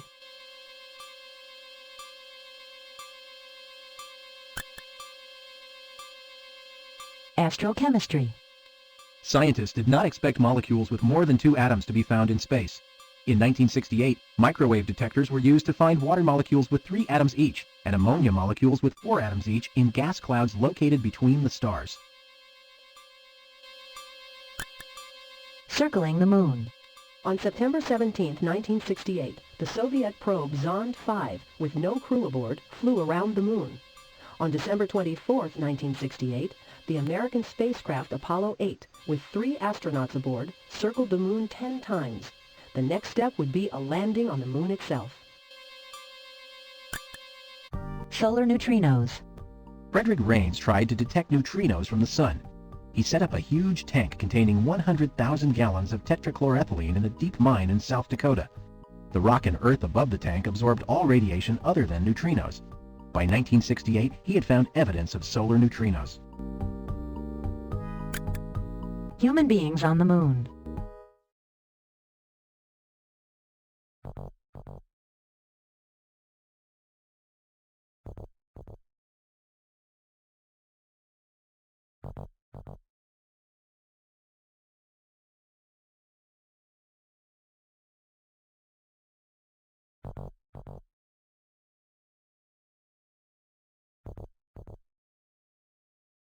On July 20, 1969, the astronauts of Apollo 11 reached the moon.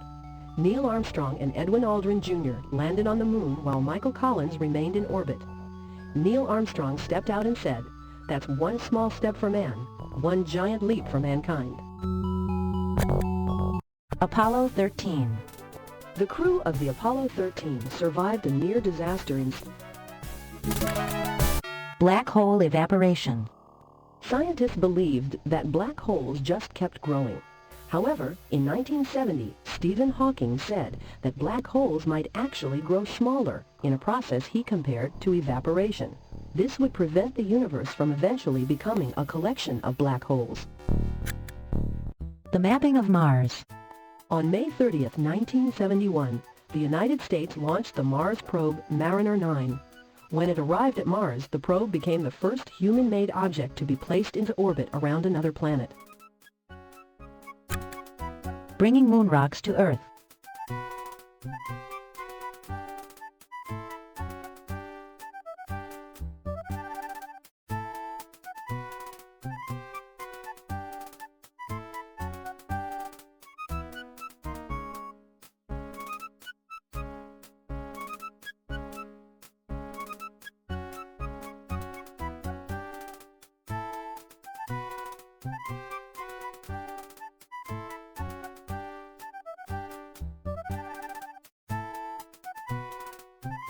Apollo 14 reached the moon on February 5, 1971. Its crew collected 98 pounds of moon rocks that were brought back to Earth for analysis. These rocks were the first samples of material collected by human beings on another world. The space station. In April 1971, the Soviet Union placed Salyut 1 in orbit. This prototype of a space station was intended for extended living by relay teams of cosmonauts. In July, however, 3 Soviet cosmonauts died from loss of air when their rocket returned to Earth. It was the worst space disaster to that date. Black hole detection. When a satellite found changes in the X-rays coming from the Cygnus constellation, one astronomer said the changes were occurring because 2 objects were circling each other, a star and another body called Cygnus X1. But Cygnus X1 is invisible. It may be a black hole. Landsat-1. In 1972, the U.S. launched Landsat-1, the first satellite designed to take pictures of the Earth for research purposes. The satellite has provided us with a whole new view of the Earth. The Jupiter probe. After traveling for 1 year and 9 months, Pioneer 10 passed only 85,000 miles above Jupiter's surface and collected information about the planet. It found that Jupiter is a ball of hot liquid hydrogen mixed with some helium. Beneath the cloud surface, temperatures rise rapidly to a high of 54,000 degrees Celsius at the very center of the planet. Origin of the universe. Scientists have come to accept the Big Bang as the origin of the universe. But where did the original tiny body come from? In 1973, physicist Edward Tryon suggested that in an infinite sea of nothingness, a particle can develop to make the mass of the universe before it disappears. The universe may have originated out of nothing. The Skylab satellite. The first American space station was Skylab. Several crews lived in the space station. They studied Earth's minerals, crops, and forests. Formation of the moon. In 1974, William Hartmann proposed a possible origin of the moon.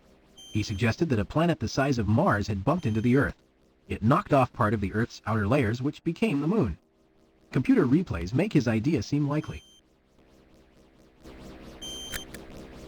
The mapping of Mercury. In 1974, the Mariner 10 space probe sent back lots of information about Mercury.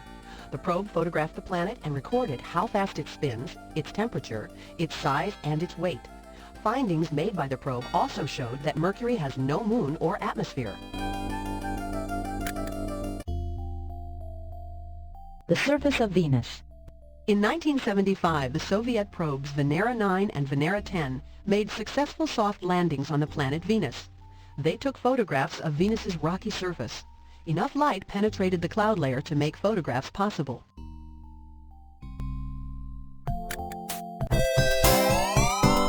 Life on Mars.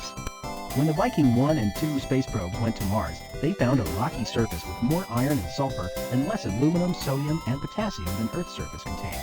There were no signs of life or of organic material, but there were dry riverbeds. There may once have been a supply of water on the planet. Finding the rings of Uranus.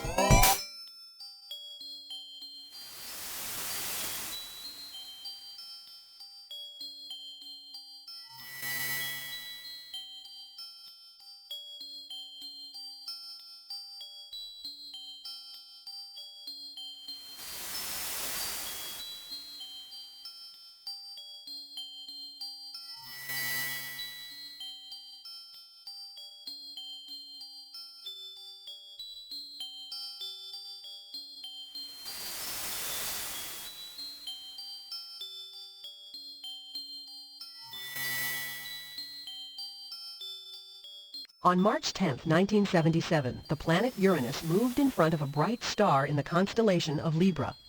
James Elliott observed how the starlight dimmed as Uranus moved in front of the star. Apparently, Uranus was surrounded by a series of thin rings.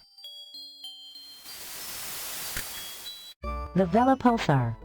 For 9 years, the pulsar at the center of the Crab Nebula had been the only optical pulsar known.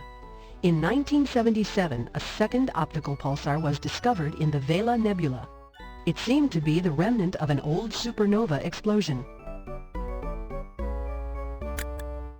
Charon. On June 22, 1978, American astronomer James W. Christie examined photographs of Pluto. He noted a lump on one side. He checked other photographs and found that the lump had moved. He decided that it was a satellite located some 12,000 Radar mapping of Venus. The Pioneer spacecraft studied Venus. It found an atmosphere that was mostly carbon dioxide. Very little of the sun's light reached the surface. Pioneer's radar revealed huge raised areas called plateaus, as well as mountains and canyons. Jupiter's moons.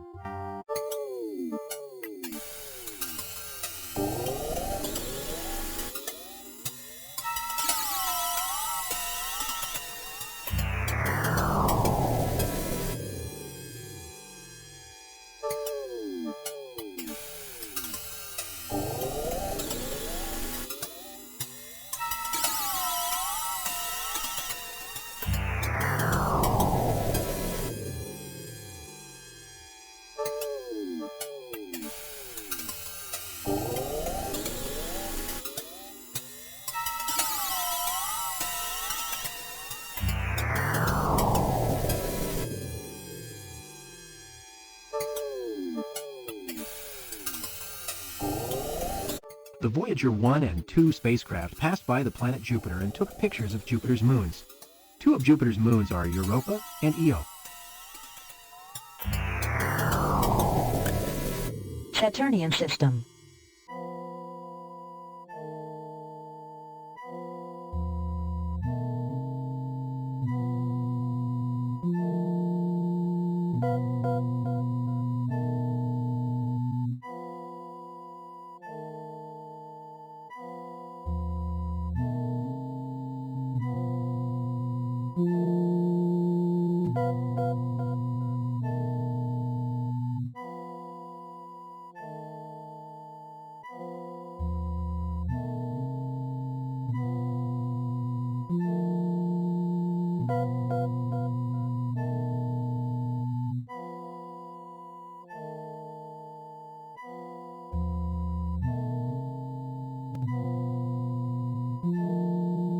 Space probes Voyager 1 and 2 gave us the first close view of Saturn and its moons.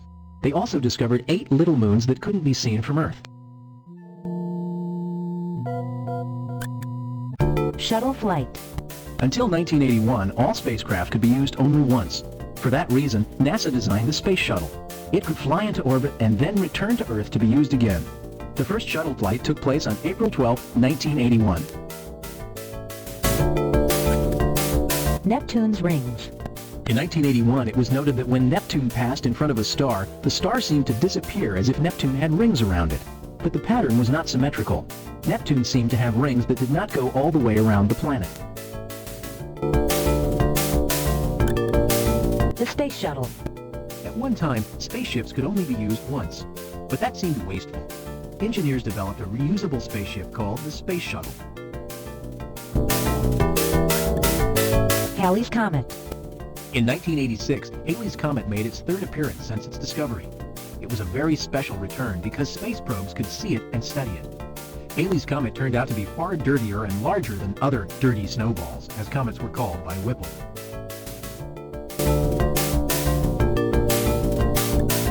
Uranus probe.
On January 24, 1986, Voyager 2 flew past Uranus.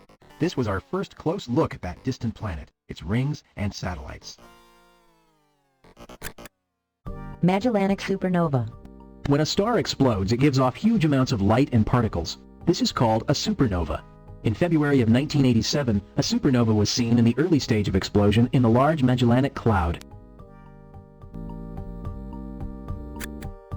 Distant galaxy.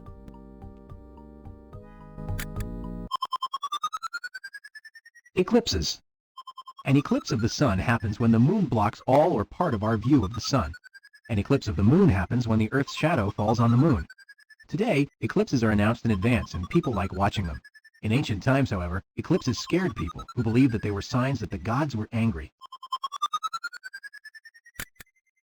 Venus, the second planet.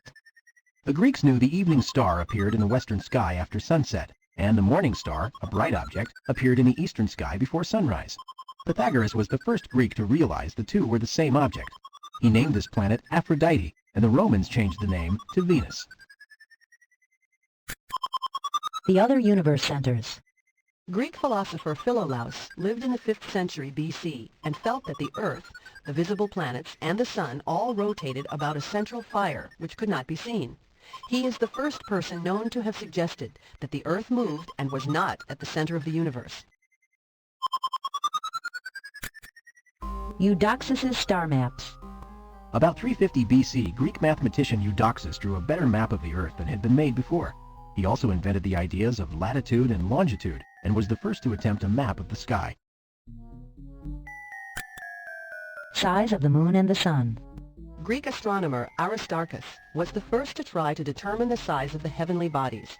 About 280 BC, he noted the size of the shadow cast by Earth on the moon. He estimated that the moon was a body with a diameter 1/3 that of the Earth. The distance to the moon. In 150 BC, the Greek astronomer Hipparchus used trigonometry to figure out the distance from the Earth to the moon. Hipparchus's studies showed that the universe was a lot bigger than had been thought. Hipparchus's star map. The first scientific device. Ptolemy wrote a book in the 2nd century stating that the Earth was at the center of the universe, and describing how the sun and planets circled around the Earth. Ptolemy's view was the one used for 14 centuries. But now we know that the Earth and other planets circle the sun. Discovering a new star. On July 4, 1054, a bright new star blazed forth in the constellation Taurus. For 3 weeks it shone so brightly that it could be seen in daylight. It remained visible for nearly 2 years before finally fading from sight. This new star was recorded by the Chinese astronomers.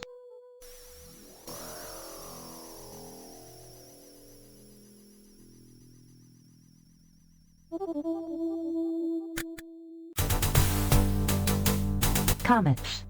Long ago, people felt that comets were warnings of upcoming disaster. In 1066, there was an especially bright comet that got people's attention because of terrible events that were taking place in Normandy and England. Giotto's comet. A bright comet was seen in Europe's sky in 1301. The Italian artist Giotto di Bondone saw the comet and painted it in his famous painting, The Adoration of the Magi. It was the first realistic picture of a comet. Tracking a comet. Comets were once considered so frightening that almost no one would study them. But when a bright comet appeared in the sky, Johann Mueller, also known as Regiomontanus, watched it each night and noted its position against the stars. For the first time, the exact path of a comet was plotted. Comet's tails. In 1540, German astronomer Peter Benedict published a book in which he made the first scientific drawing of a comet. Benedict even indicated the position of the tail in relation to the sun. The heliocentric system. Copernicus published a book saying that the Earth and all the planets went around the sun. This is known as the heliocentric, or sun-centered system, and it caused a big fuss. The book also started the scientific revolution. The first observatory. The first astronomical observatory was set up by Tycho Brahe on the island of Hven between Sweden and Denmark. In 1577, he saw a bright light. He became convinced that what he saw lay beyond the moon. He was right. It was a comet. The Milky Way. The Milky Way is a dim band of foggy light that encircles the sky. Democritus suggested that the Milky Way was a vast conglomeration of stars that were too dim to be seen individually. In 1609, Galileo made his own telescope and found that Democritus was right. Craters on the moon. When Galileo looked at the moon through his telescope, he saw craters, mountains, and dark areas that he thought might be seas. These dark areas are still called maria, Latin for seas. The planet Jupiter. Galileo.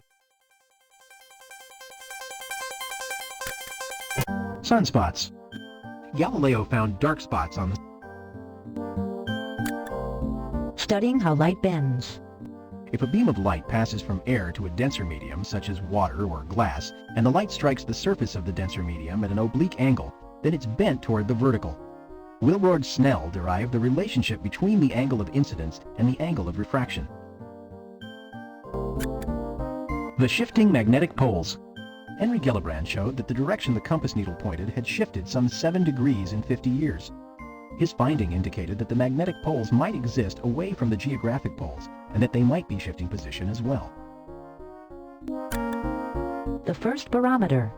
Evangelista Torricelli created the first barometer by accident. To study how air presses on liquids, Torricelli filled a tube with mercury.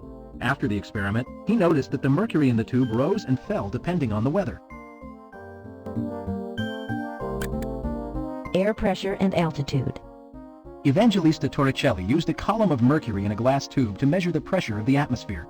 In 1648, Blaise Pascal demonstrated that the pressure on a mountaintop was less than the pressure down in a valley. Air pressure. Otto von Guericke invented the air pump. He showed how strong air pressure is by pumping the air out of 2 metal bowls that were placed together. Even teams of horses couldn't pull the bowls apart.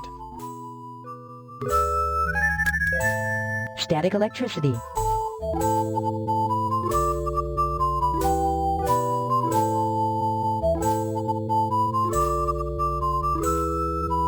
Otto von Guericke made the first large static electricity generator.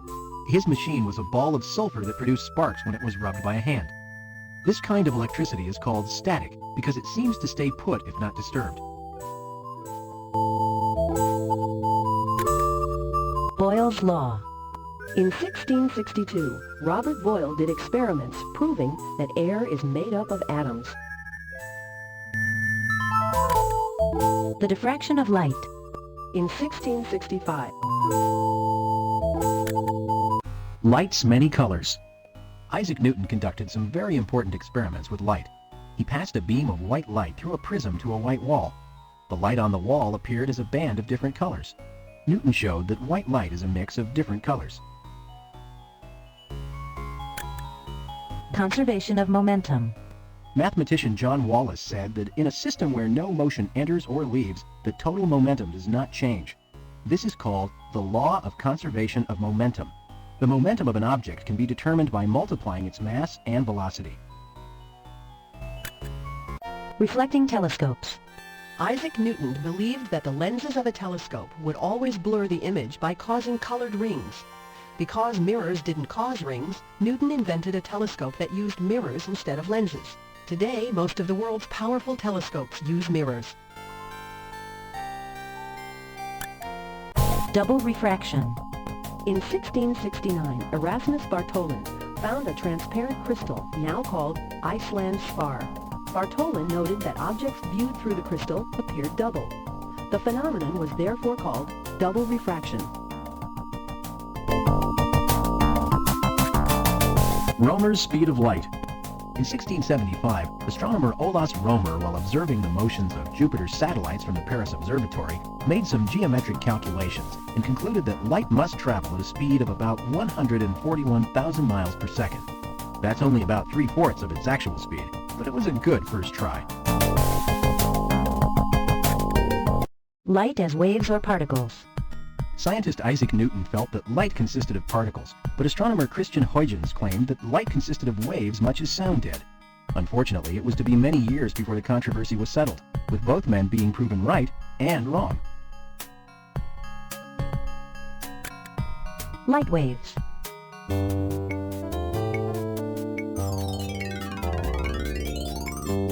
English physicist Thomas Young showed that beams of light emerging from narrow slits form interference patterns as if the light were made of waves.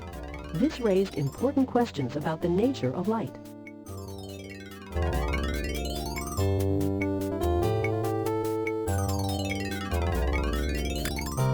The laws of motion.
In 1687, Isaac Newton published Mathematical Principles of Natural Philosophy. Many people claim that Newton's Principia is the greatest science book ever written. In his volume, Newton codified Galileo's findings about falling bodies into 3 laws of motion.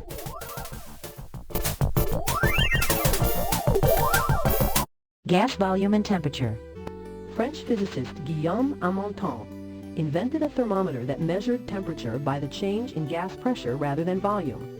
He showed that for every gas, the volume change with temperature was the same. Generating better static. In 1706, physicist Francis Hauksbee constructed a glass sphere turned by a crank. Through friction, it could build up an intense electric charge. This experiment greatly stimulated further experimentation with static electricity.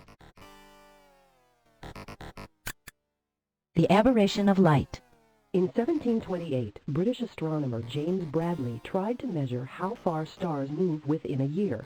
He discovered that the movement he measured depended on the speed of the Earth in its orbit compared to the speed of light. Bradley had discovered a new way to measure the speed of light. Electrical conductance. In 1729, Stephen Gray found that electricity travels more easily through some substances than through others. This discovery led to the division of substances into conductors and non-conductors. Mechanics. Leonhard Euler wrote the book Mechanics, the first book entirely about that subject. Instead of geometry, Euler used algebra and calculus whenever he could. Leiden's electric jar. Peter von Muskenbroek built a device that could store an electric charge. One not too surprising result was that his assistant got quite a nasty and surprising shock. Because Muskenbroek worked at the University of Leiden, his device was called a Leiden jar. Inventing the lightning rod. Benjamin Franklin thought that lightning might be a giant electrical spark, so he flew a kite in a thunderstorm to find out. He noticed that a key he had attached to it sparked. Franklin also invented the lightning rod, which directs a storm's electricity safely around buildings and into the ground. Latent heat. In 1762, Black found that if a mixture of ice and water was heated, the heat was absorbed, but the temperature did not change. All the heat went toward melting the ice. Black called this heat needed for melting latent heat, since the heat was there but did not make itself apparent in the form of temperature. Hydrogen. In 1766, chemist Henry Cavendish found a highly flammable gas that he called fire air. We now call it hydrogen. Cavendish measured the weight of the volumes of different gases in order to determine their densities. He found this new gas to be only 1/14 the density of air. No substance under normal conditions has ever been found to be less dense. Electrical stimulation. Luigi Galvani noticed that the muscles of frog legs twitched when a spark struck them. He found that they also twitched when they touched two different metals at the same time. Galvani thought that the electricity came from the frog's legs. Actually, it came from the metals.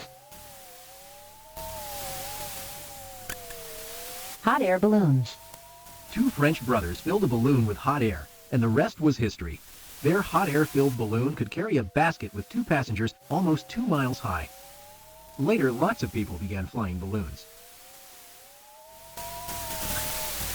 Bifocal lenses. Benjamin Franklin got tired of changing his eyeglasses in his old age. He needed one pair to see far and another pair for reading. Franklin decided to invent bifocal glasses with upper lenses to see things far away and lower lenses he could look through when reading. Conservation of mass. Antoine Lavoisier's chemistry textbook of 1789 stated that if nothing is allowed to enter or leave a system, then the total mass in that system cannot change. This became known as the law of conservation of mass and is a very important part of chemistry. Our stable solar system. For a while, people were concerned that the little wiggles in the orbits of planets might someday upset the solar system. But in his book, Celestial Mechanics, Pierre de Laplace showed that the wiggles won't hurt and that the solar system is stable. Invisible light. Believe it or not, sometimes light can be invisible. Infrared light and ultraviolet light are both invisible forms of light, but they are also very powerful. Light and X-rays are really just special kinds of radio waves. Polarized light.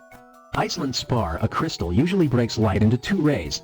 But Etienne Malou found that in some positions it only gave off one of its 2 rays. Thinking that light might have poles like magnets, Malou called it polarized light. His theory was wrong, but the name stuck. Flight. People have always dreamed of being able to fly like a bird. In 1853, British scientist George Cayley dreamed of a flying machine with wings and a tail. Later, he built the first glider. Rotating polarized light. Biot found that polarized light twisted on passing through an organic liquid. For some liquids it twisted clockwise and for others counterclockwise. He suggested that this might happen if the organic molecules in the liquid did not have a symmetrical structure. Electromagnets.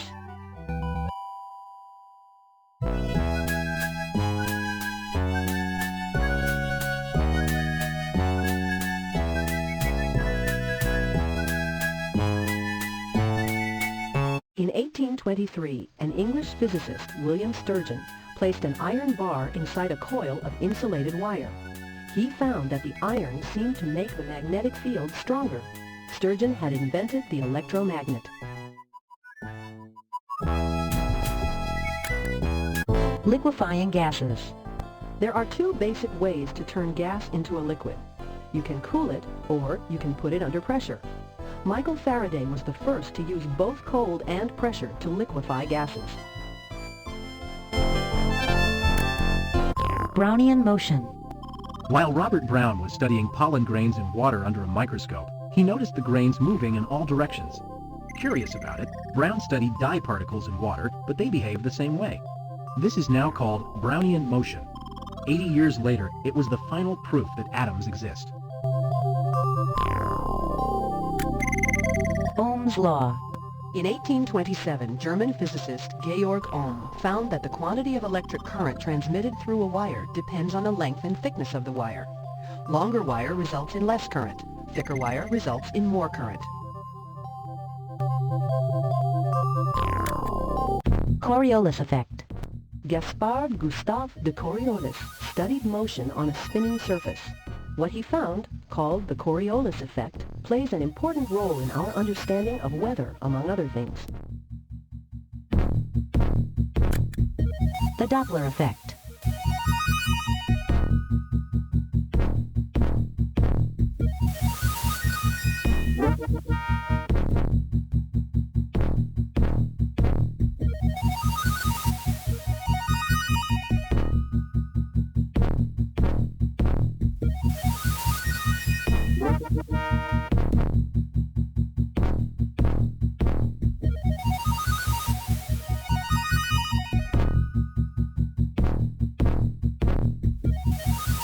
Have you ever noticed that the sound of a car horn seems to change when it passes you?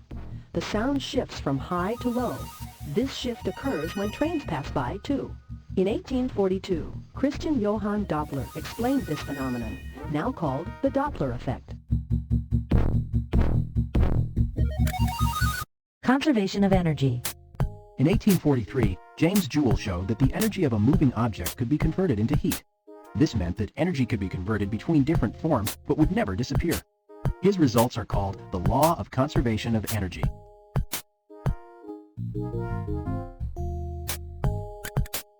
Spectral line shifts.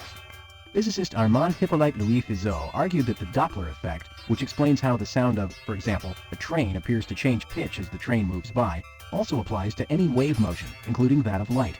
This is called the Doppler-Fizeau effect and is important in astronomy. Foucault's speed of light. Until 1849, no one had been able to determine the speed of light by setting up an experiment on Earth. Using mirrors and a toothed disc, Jean Foucault measured the speed of light to be 185,000 miles per second. Second law of thermodynamics. Physicist Rudolf Clausius found that in any process, some energy is always converted to heat.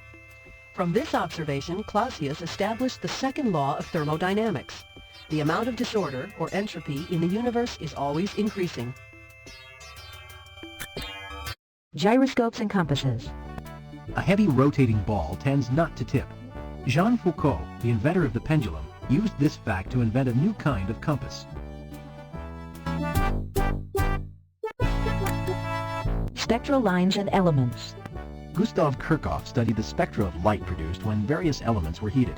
In 1859, he announced that every element produced unique spectral lines, or spectral fingerprints. The greenhouse effect.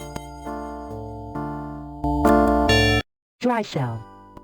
The first batteries used acid to produce an electric current, and so they had to be handled with care.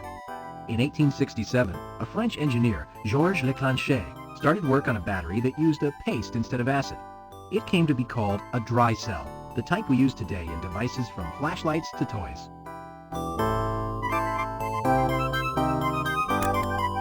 Heat and radiation. Joseph Stephan was interested in how hot bodies cooled and in how much radiation they gave off. In 1879, he was able to show that the total radiation of a body was proportional to the fourth power of its absolute temperature, Stephan's law. This discovery was of great use in understanding the evolution of stars. Michelson's speed of light. Michelson measured the speed of light in 1882. He reported it to be 186,320 miles per second. This was over 1,000 miles per second faster than Foucault had reported. His value is less than 40 miles per second above the current value. The Edison effect.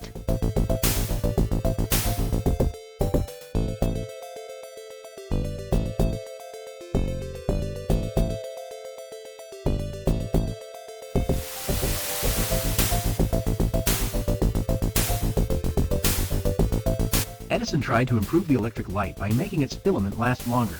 In 1883, he sealed a metal wire into a light bulb near the hot filament. To his surprise, electricity flowed from the hot filament to the cold wire across the gap separating them. This is called the Edison effect and is the basis for all of electronics. The photoelectric effect. Heinrich Hertz first noticed that light can cause electrical currents. This was later called the photoelectric effect. Mach numbers. When an object tries to move through air faster than the speed of sound, air molecules can't move out of the way smoothly. Their sudden motion produces a sharp clap called a sonic boom. The speed of sound is called Mach 1 in honor of Ernst Mach, who studied objects traveling at these high speeds. Michelson-Morley experiment.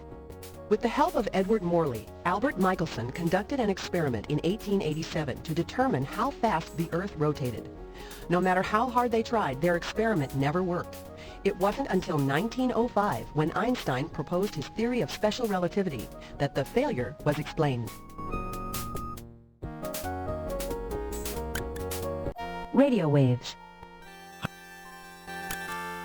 Examining solar chemistry. In 1890, George Hale perfected the spectroheliograph, a device that made it possible to take single-color photographs of the sun. He took a picture using only the light associated with calcium's characteristic wavelengths. The picture revealed the amount of calcium in the sun's atmosphere. The nature of mass.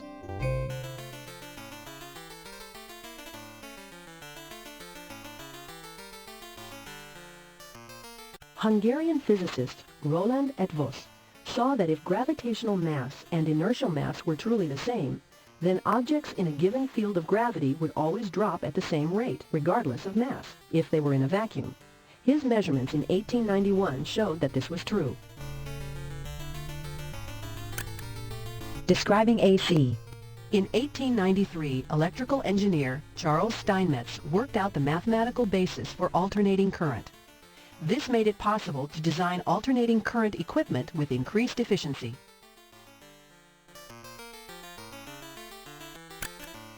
Wavelengths and temperature.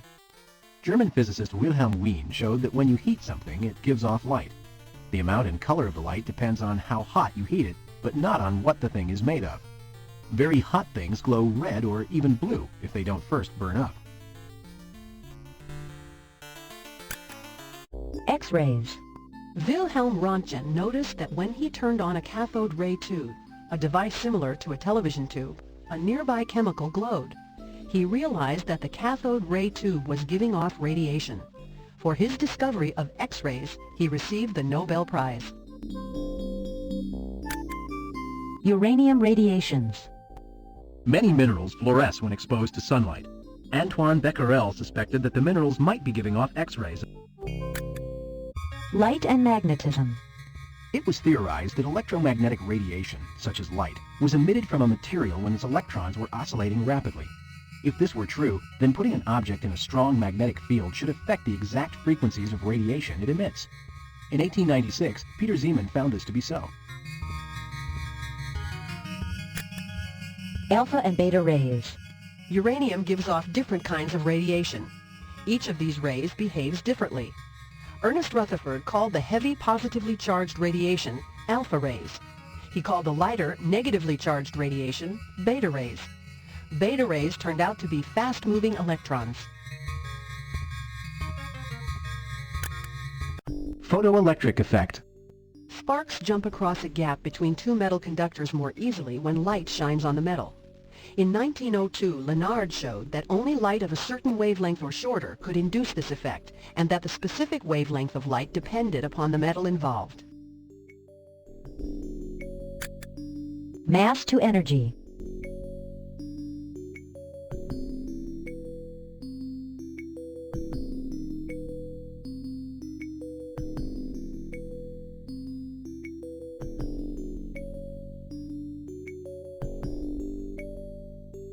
Einstein's theory of special relativity says that mass is highly concentrated energy.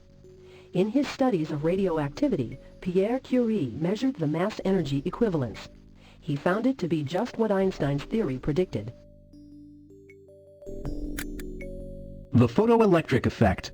Einstein managed to explain the baffling photoelectric effect in terms of quantum theory, a theory that back in 1905 was still quite controversial. Not only did Einstein help prove quantum theory, he also provided a good example of how light acted as both a particle and a wave.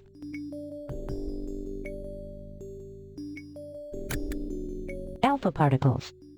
In 1906, Ernest Rutherford and Johannes Geiger fired alpha particles at an empty glass vessel. The alpha particles penetrated the first layer of glass, but not the second, and got trapped in the middle. The scientists found helium gas in the vessel, proving that alpha particles were related to helium. Characteristic X-rays. Radio waves and sound. The first radios only used Morse code, a language made up of dots and dashes. Then Reginald Fessenden figured out how to send a signal that could carry sound. On Christmas Eve, 1906, Fessenden sent the first sound message from the Massachusetts coast. Wireless receivers picked up music. Third law of thermodynamics. In 1906, physical chemist Walther Nernst proposed that, like the speed of light in a vacuum, the absolute zero of temperature was a limit that could be approached more and more closely, but never actually reached. This is sometimes called the third law of thermodynamics.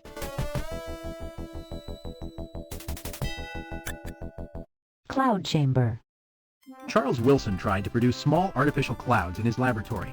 In 1896, he allowed moist air to expand within a container, so that the expansion lowered the temperature and not all the moisture could be retained.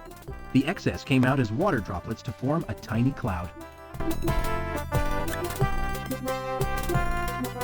Electron charge.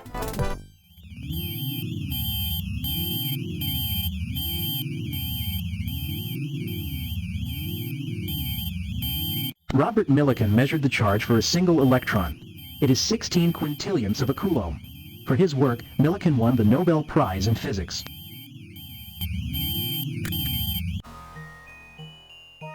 Nucleus of the atom. In 1911, Rutherford put forth his theory of the nuclear atom. The atom, Rutherford claimed, has almost all of its mass squeezed into a tiny, positively charged nucleus. The outer regions of the atom contain enough electrons, each with a negative charge, to neutralize the positive charge of the nucleus. Superconductivity. Heike Onnes found that electricity flowed more easily through mercury as he lowered its temperature. Suddenly, at about 4 degrees above absolute zero, he found it began flowing without any loss at all. This ability to carry electricity without loss is called superconductivity.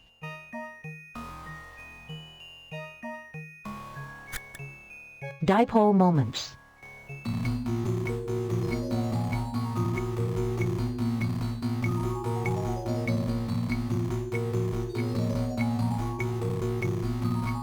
In 1912, Dutch physical chemist Peter Joseph William Debye worked out a set of equations to represent the behavior of molecules with positive and negative poles. These polar molecules attract each other and have higher melting points and boiling points than non-polar molecules of the same size. Understanding the atom. In 1914, Rutherford concluded that the hydrogen nucleus, which he called a proton, was the smallest positively charged particle that existed. But it didn't make sense that the larger nuclei of other atoms should Elliptical electron orbits. Many people knew that tiny particles called electrons circled around the center of an atom. Arnold Sommerfeld proved that the electron's orbit could be in the shape of a circle or an ellipse. General relativity. Einstein's general theory of relativity has had a great impact on science. Its most dramatic prediction was that light would be deflected by a gravitational field. This deflection has been measured. X-ray diffraction.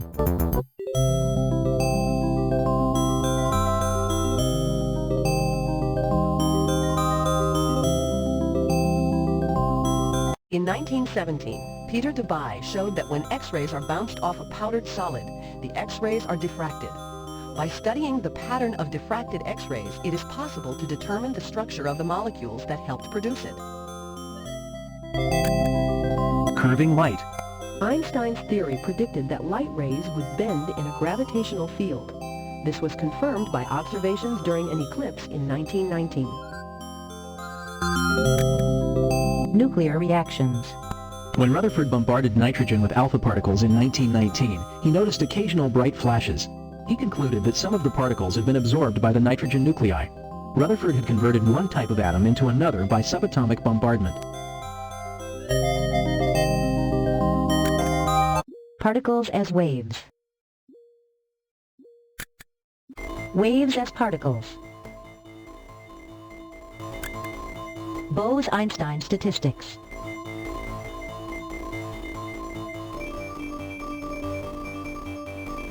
In 1924, Satyendra Bose worked out a way of describing groups of certain subatomic particles. The next year, Einstein generalized Bose's work. The theory they worked out is called Bose-Einstein statistics. Matrix mechanics. German physicist Werner Karl Heisenberg liked to manipulate the numbers representing the energy level of electrons without having to worry about their significance. In 1925, he developed a form of manipulation called matrix mechanics for this purpose.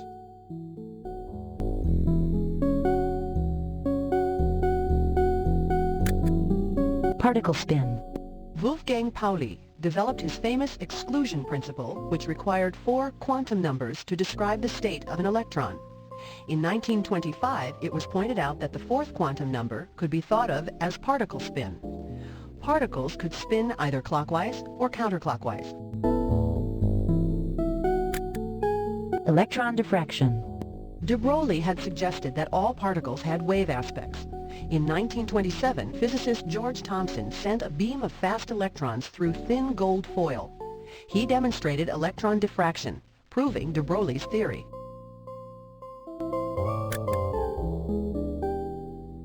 Michelson's speed of light.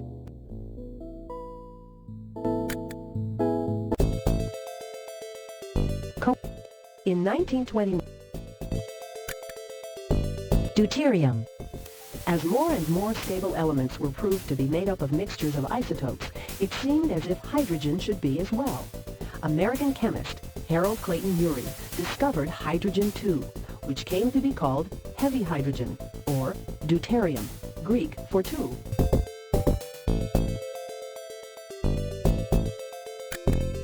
The first synthetic rubber. By 1931, rubber had become a vital resource. Its use in tires was essential.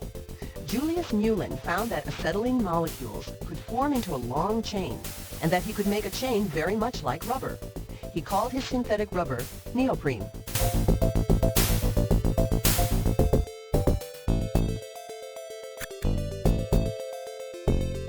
Pauling proposes resonance. In 1931, Linus Pauling proposed the idea of resonance in molecular bonds. He showed that carbon atoms could share electrons in a new type of bond, a bond that was somewhere between ordinary single and double bonds. Resonance explained a variety of chemical structures.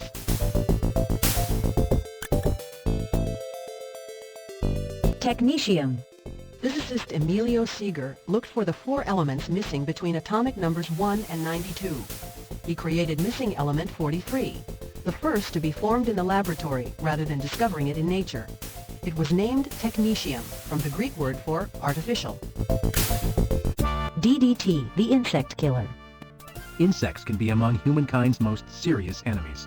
They carry and spread disease and eat crops. Some early poisons used for killing insects also killed mammals and humans. In 1939, Swiss chemist Paul Hermann Müller discovered DDT.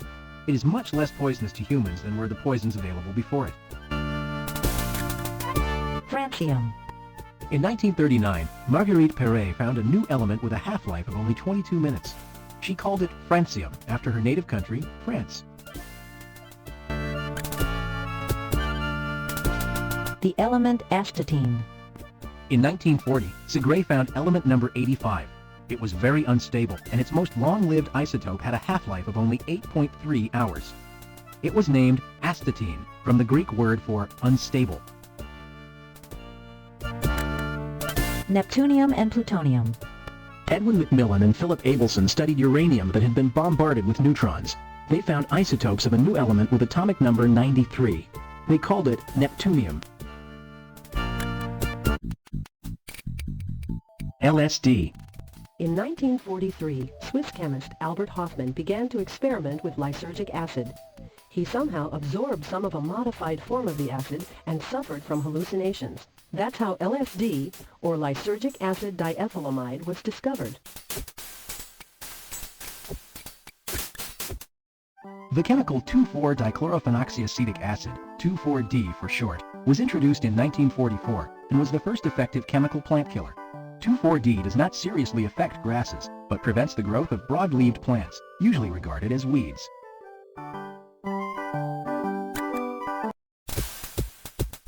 Americium and curium. In 1944, by bombarding plutonium with high-energy radiation, Seaborg and his team got americium, atomic number 95, and curium, atomic number 96. The first one was named for America, the second for the Curies. Teflon. Teflon is really long-chain polytetrafluoroethylene. It won't dissolve or stick to anything, and it's not toxic. Teflon was first produced for commercial use as a lining for frying pans in 1944.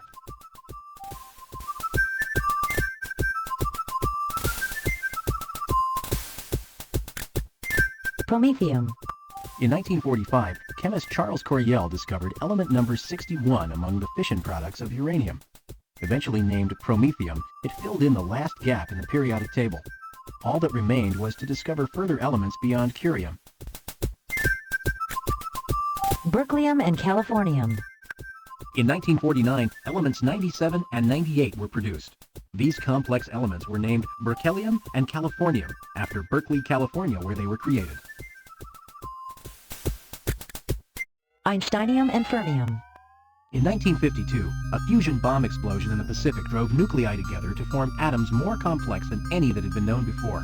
These elements, atomic numbers 99 and 100, were named Einsteinium and fermium in honor of scientists Albert Einstein and Enrico Fermi. Mendelevium. In 1955, Seaborg and his group bombarded Einsteinium, element number 99, with protons to form a few atoms of element 101. They named this new element Mendelevium, after Mendeleev, who had first worked out the periodic table. Nobelium. The effort to form elements with higher and higher atomic numbers set a new record in 1958. A few atoms were formed with an atomic number of 102. There was some delay while the existence of the new atoms was confirmed. When it was, the element was named nobelium, after Nobel. Lawrencium. In 1961, a few atoms of element 103 were produced, and it was named Lawrencium, after Lawrence, the inventor of the cyclotron, who had died 3 years earlier. With Lawrencium, the last of the 15 actinides had been discovered. There were also 15 lanthanides. Rutherfordium. In 1964, Soviet and American researchers reported the formation of atoms of element number 104. The Soviets named it Kurkatovium, after Igor Kurkatov, the scientist who led the team that developed the Soviet nuclear bomb, and the Americans named it Rutherfordium, after Ernest Rutherford. Hahnium. In 1967, element number 105 was reported in the United States, and it was named hahnium, after Otto Hahn. Vitamin B12 synthesis. Woodward, who had spent his career synthesizing more and more complicated non-polymeric molecules, spent 10 years attempting the synthesis of perhaps the most complicated non-polymeric molecule of them all, vitamin B12. In 1972, he succeeded. Copper. People have worked with metal since 5000 BC or earlier, but they worked with rare metal nuggets because they did not know how to get metal from ore. Copper was one of the first metals that people learned to get from ore, and the discovery probably came by accident. Under a hot fire, some copper ore might have been turned into copper. Glass. Glass is made out of sand and is not really a solid, but a liquid. It is a very stiff liquid though, so it seems like a solid. Glass comes in many lovely colors. The earliest glass was found in very old Egyptian tombs. Dyes.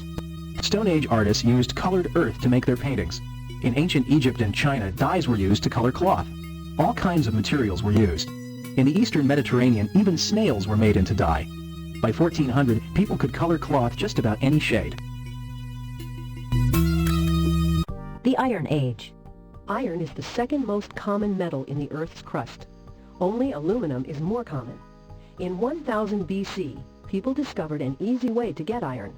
That was the beginning of the Iron Age. During that time, most arms and tools were made out of iron.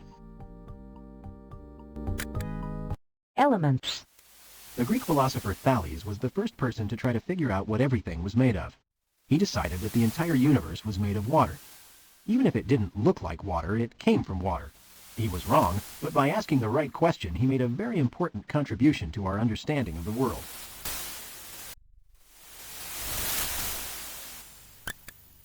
Glass blowing. Glass making was a slow and difficult process until about 100 BC. Then someone, probably in Syria, discovered that molten glass could be blown out of a pipe like a soap bubble. This method could create a round, hollow shape that could easily be changed into curves. Glass at once became cheaper and more common. Alchemy. Early chemistry.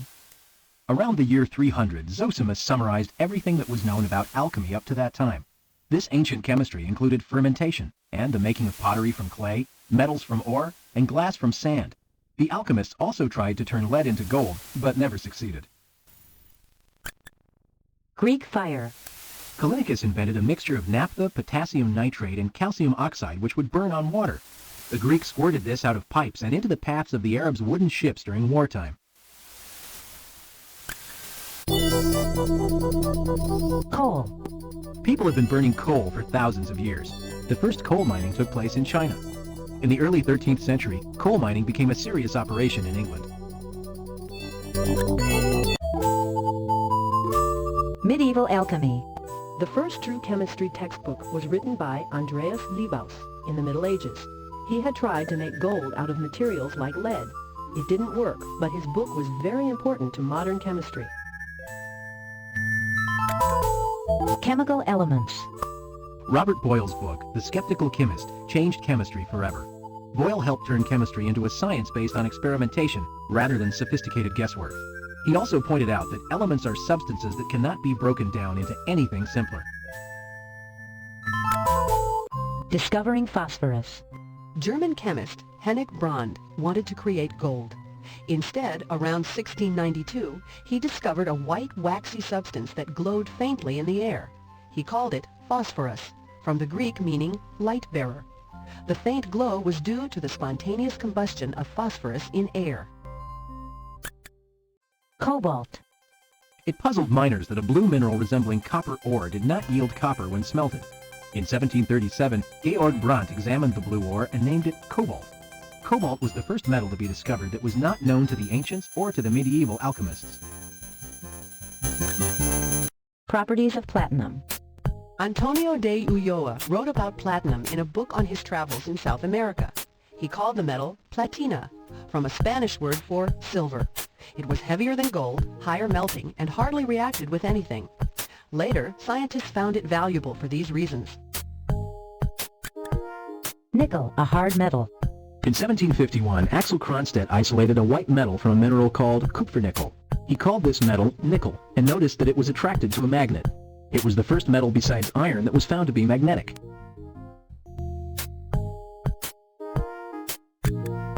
Flame tests. Distinguishing between chemical substances was very difficult if there were no major physical differences. In 1758, Andreas Marggraf found that sodium compounds turned a flame yellow, while other very similar potassium compounds turned it violet. This introduced the flame test into chemistry.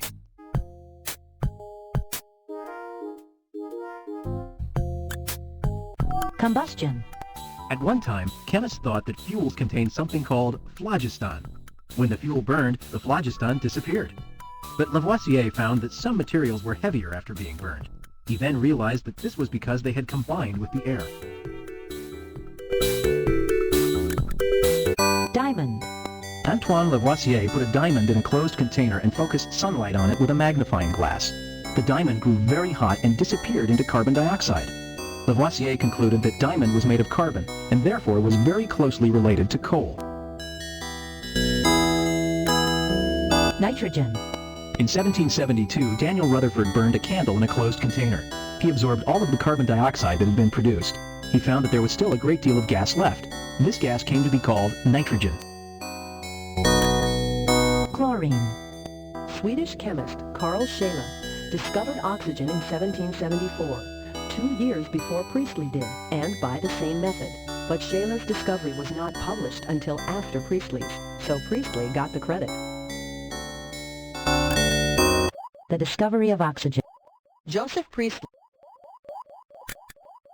Crystal René Just. Uranus.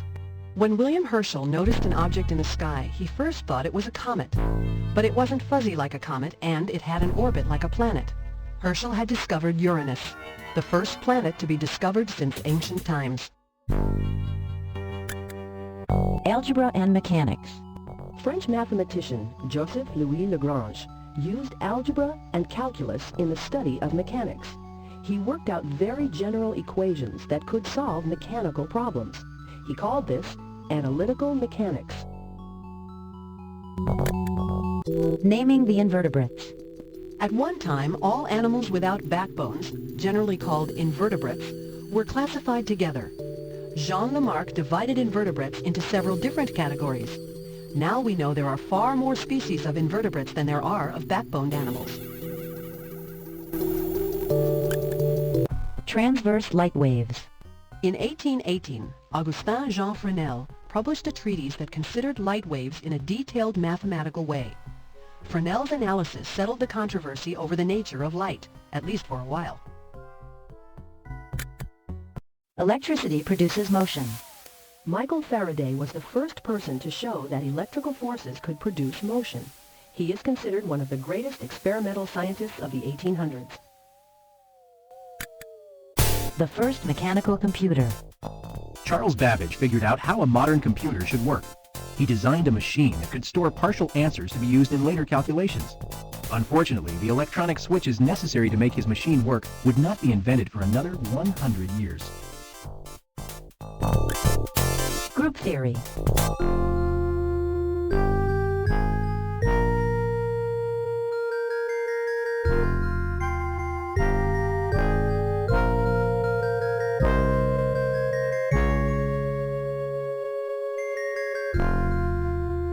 In 1830, mathematician Évariste Galois was killed in a duel before his 21st birthday. He was the inventor of group theory, which is one of the most useful fields of mathematics today. Conservation of energy. In 1847, German physicist Hermann von Helmholtz published his theory that the total amount of energy in the universe is constant. He wrote that energy can be converted from one form to another, but can never be created or destroyed. This law is called the conservation of energy. It is one of the most basic laws of nature. Symbolic logic. Mathematician George Boole applied algebraic symbols and operations to logical structures. In 1847, he published the Mathematical Analysis of Logic. This was the founding of Boolean algebra, or symbolic logic. Boole's work became very important in programming computers. A basis for electromagnetism. Michael Faraday introduced the concept of lines of force, but could only describe the lines through pictures. James Maxwell translated Faraday's concept into mathematical form to show that Faraday was right. Natural selection. Charles Darwin. The germ theory of disease. Louis Pasteur showed that little organisms called germs caused many diseases. He went looking for germs, and he found lots of them. Once scientists knew what caused diseases, they were better able to figure out how to cure people. Genetics. Gregor Mendel was a monk who experimented with peas grown in the monastery garden. Mendel figured out rules explaining how traits are passed from parent to offspring. This field is called genetics. The periodic table. Russian chemist Dmitry Mendeleev arranged the chemical elements in a table in order of increasing atomic weight. The table had a fixed gridwork of 7 elements per row. This was the first periodic table and a major step forward in organizing our understanding of chemistry.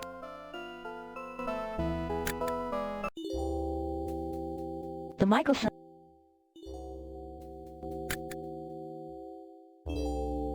Pi as transcendental.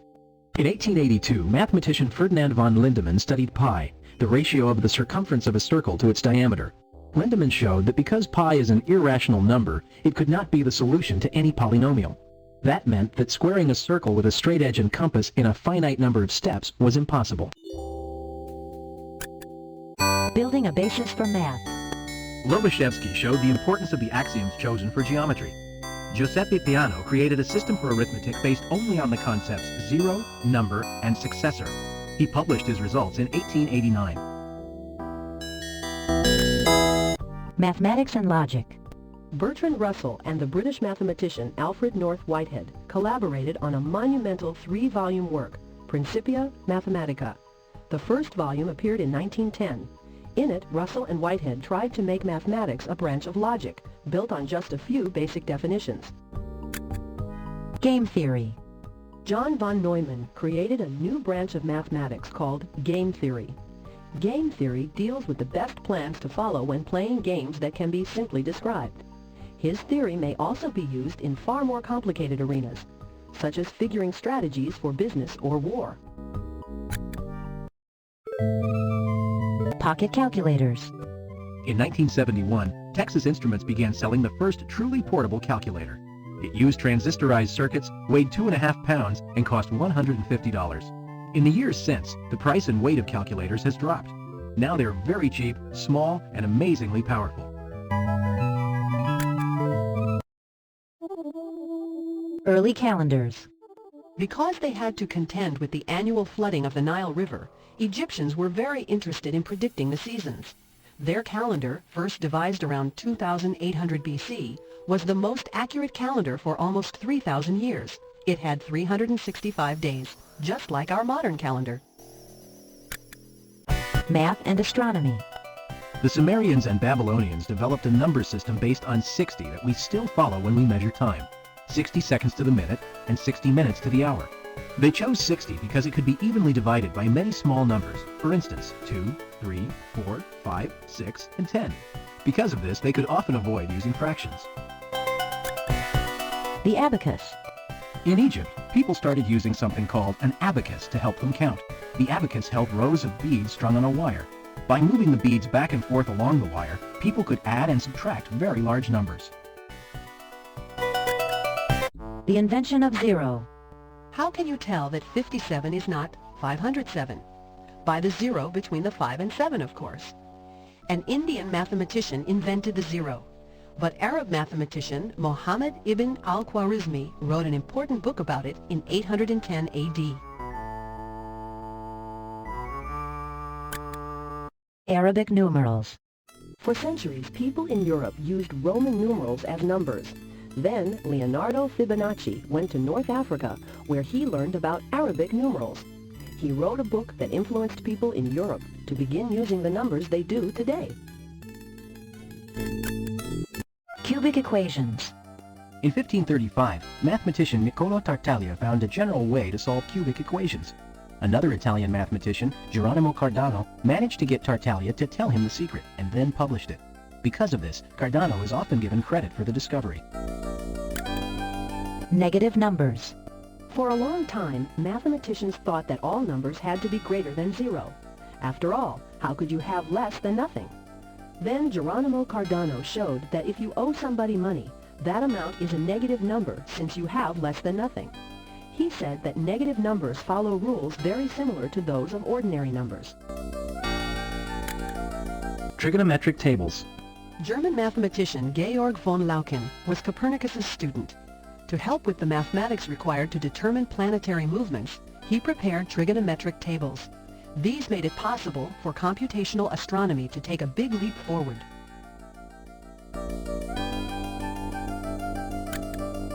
Calculating with fractions.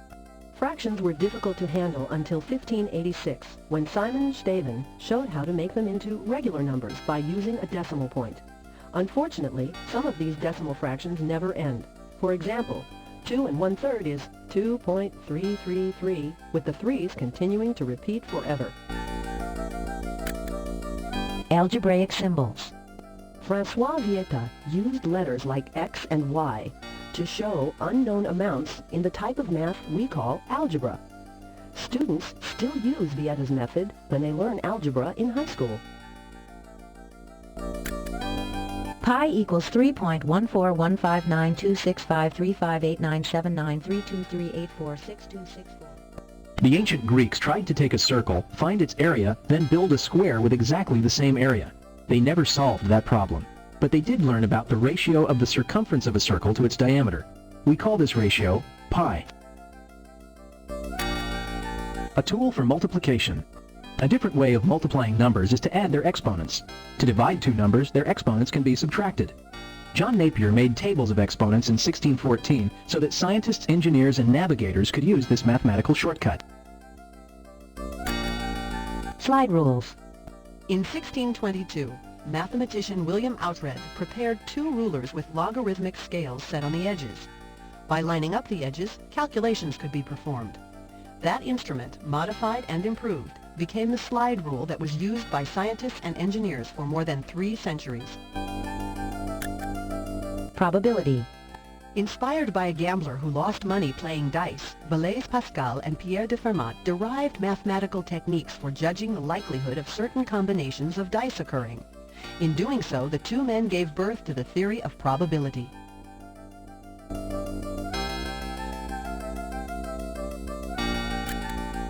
Imaginary numbers. Mathematicians knew that the multiplication of two negative numbers yielded a positive product. What number then, when multiplied by itself, yields -1? In 1685, English mathematician John Wallis made sense out of that number. He called it I. Universal gravity.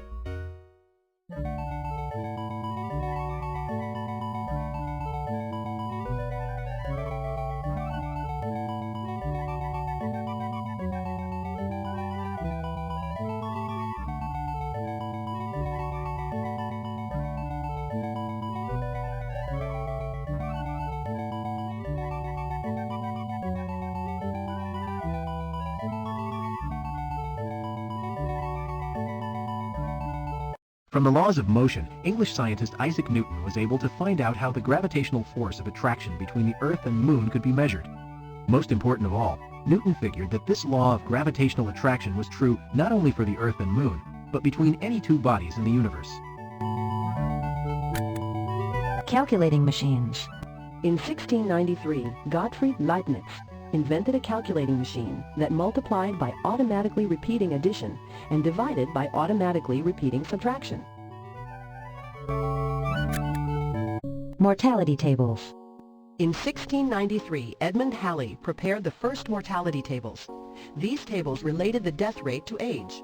It may seem obvious that the older you get, the more likely you are to die, but mortality tables have provided useful information about death. Binary numbers. We usually use units of 10 in counting, but you can use any unit you like. Gottfried Leibniz said that there are advantages to using units of 8 or 12 or 2. Today, computers use units of 2 in calculating. Goldbach's conjecture. If you think that something is true but can't prove it, that's a conjecture. The most famous conjecture in mathematics was made in 1742 by Christian Goldbach. He said that any even number greater than 2 is the sum of 2 prime numbers. We still don't know if Goldbach's conjecture is true. Gauss's heptadecagon. In 1796, a German mathematician, Karl Gauss, worked out a way to build a heptadecagon, a polygon built up of 17 sides of equal lengths, using only a compass and straight edge. The Greeks never used this type of construction, and Gauss's feat was the first major addition to geometry since ancient times. Explaining atomic weights.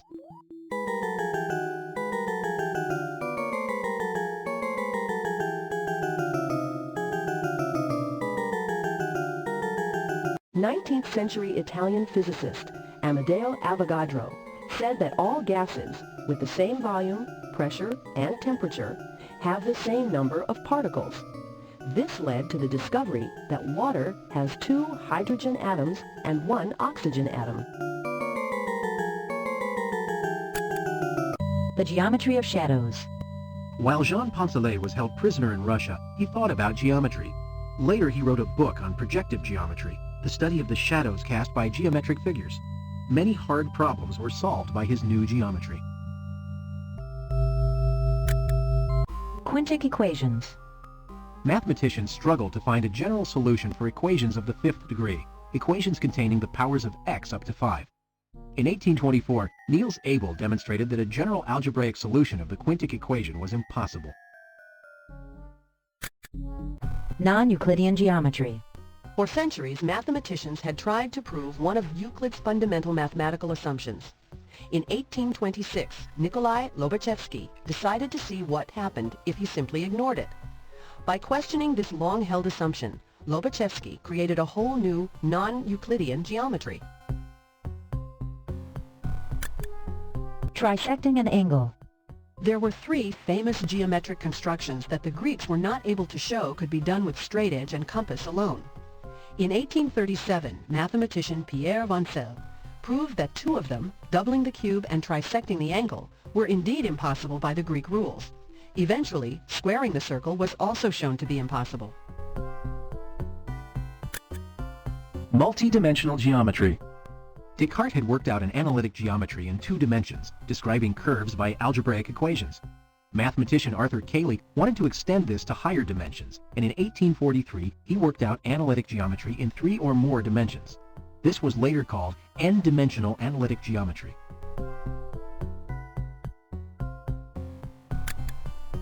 Quaternions. Irish mathematician William Hamilton showed that certain numbers, called hypercomplex numbers, could be represented as points in 3 or more dimensions. Hamilton called them quaternions, from the Latin word for 4, because each of his points involved 4 numbers. Another geometry.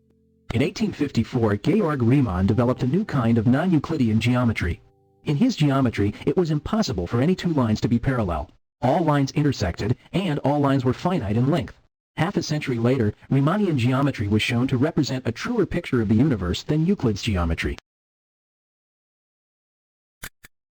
The weights of molecules.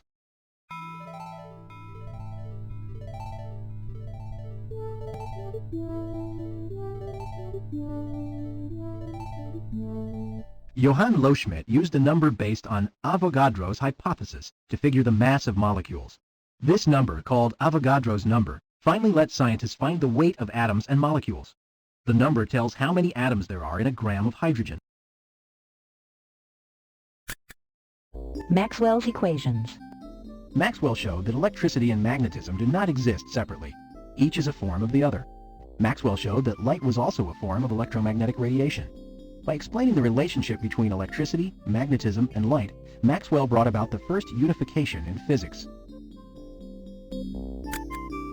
The Mobius strip. In 1865, August Mobius presented what came to be called a Mobius strip. This is a long, flat strip that is given a half twist, then the 2 ends are pasted together. The resulting figure has only 1 edge and 1 side.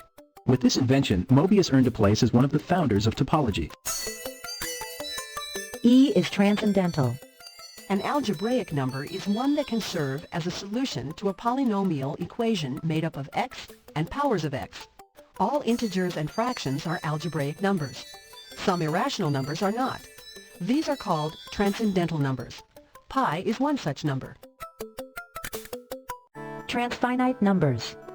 The notion of infinity or endlessness is a troubling one. Mathematician George Cantor showed that, surprisingly, there are just as many whole numbers as there are fractions. He showed that the group of numbers called real numbers, however, represents a different kind of infinity, far greater than the infinity of whole numbers.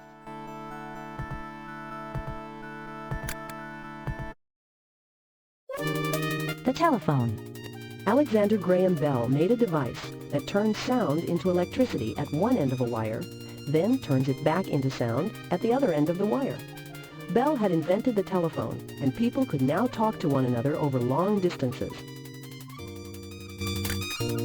The 4-stroke engine.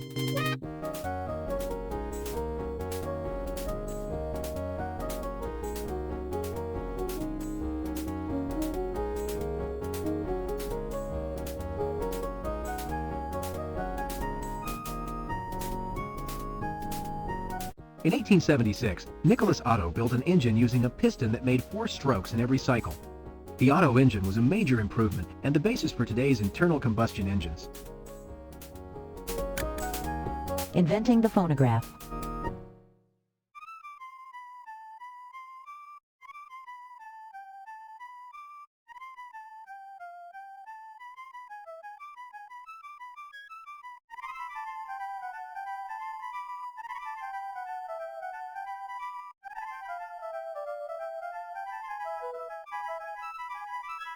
Thomas Edison always said that his favorite invention was the phonograph.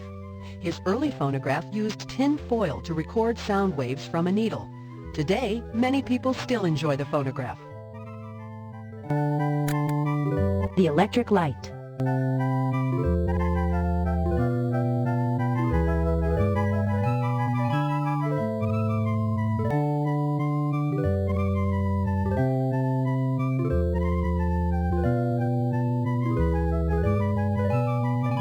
After thousands of experiments, Thomas Edison sent an electric current through a filament of scorched cotton thread in an airless glass bulb.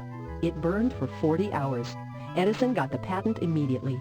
On New Year's Eve, 1879, he lit the main street of Menlo Park, California, with electric light bulbs before a crowd of 3,000 onlookers. Electromechanical calculator. Herman Hollerith worked for the Census Bureau.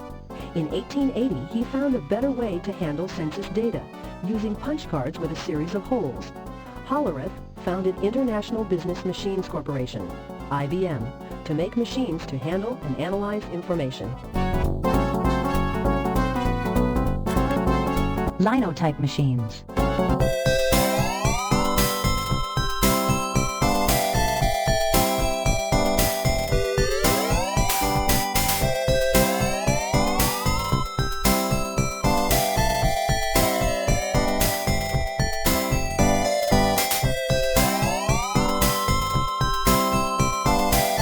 Placing letters in the right order to print a newspaper took a long time to do by hand. Otmar Mergenthaler invented a machine that let a person type a whole line of letters at a time. It made newspapers much cheaper.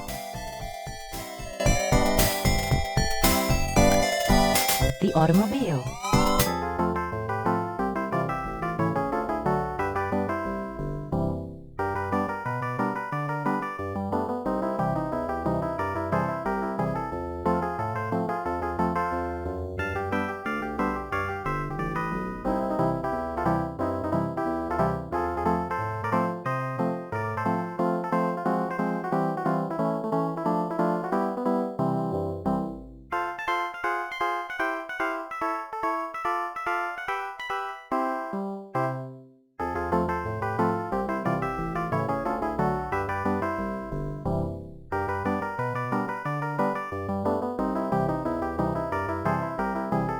The first automobile with an internal combustion engine that ran on gasoline was built in 1885 by German mechanical engineer Karl Benz. Its wheels looked like bicycle wheels, and there were only 3 of them, a smaller one in front and 2 larger ones in back. Its top speed was 9 miles an hour. Fingerprints. Francis Galton pointed out that no 2 people, except maybe identical twins, have the same fingerprints. Then he invented a way to classify and identify them.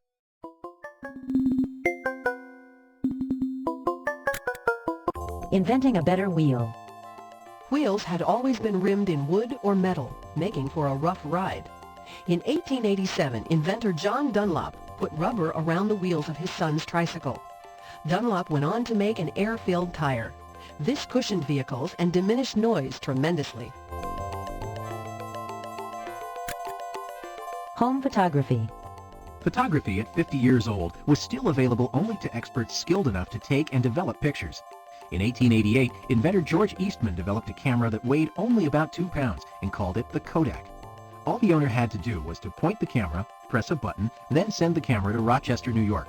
The photos and the newly loaded camera would then be sent back. The Kodak slogan was, "You press the button, we do the rest." The first movie.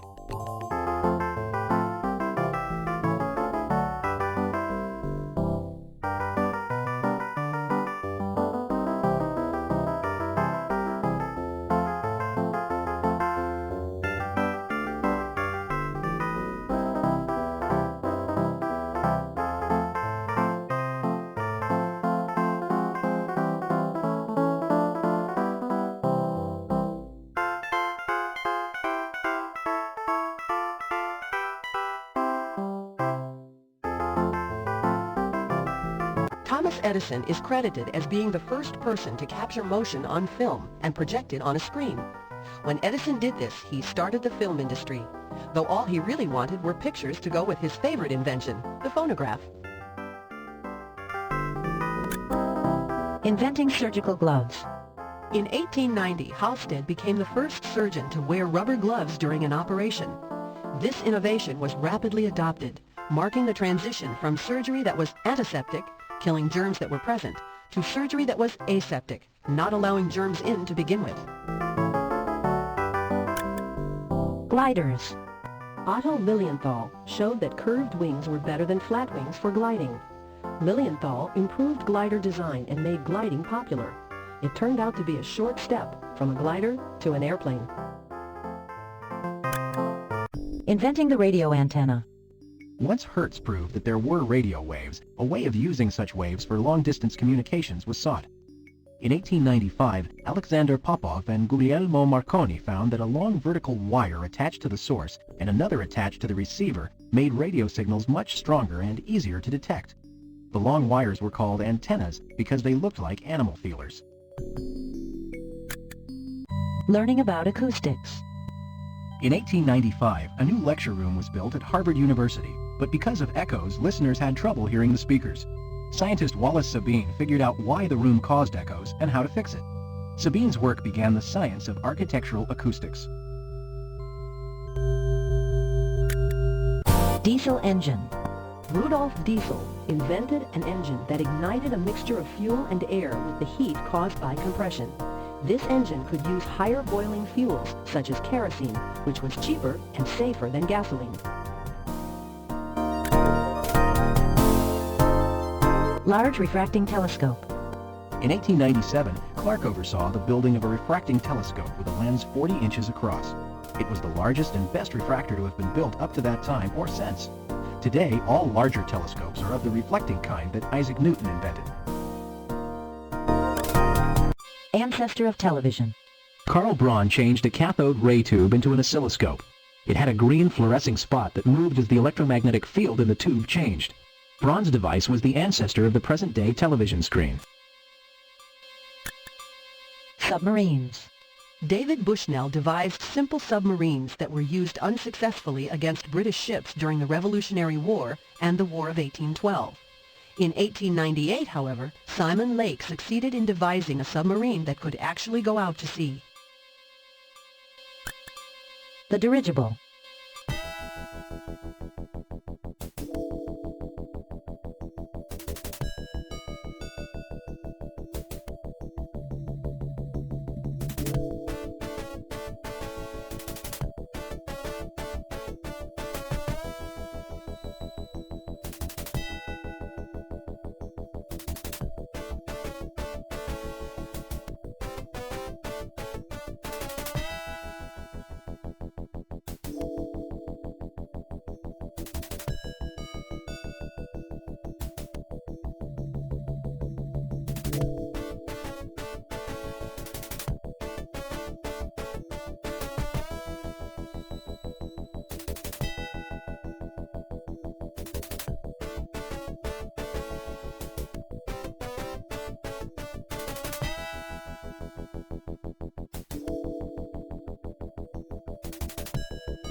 Inventor Ferdinand von Zeppelin streamlined a balloon so that it would meet with less air resistance.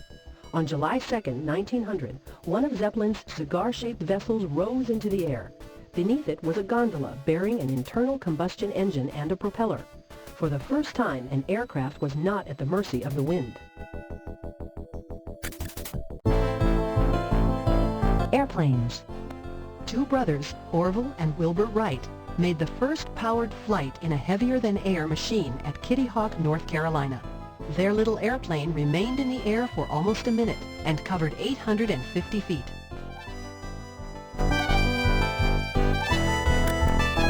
Electronic rectifier.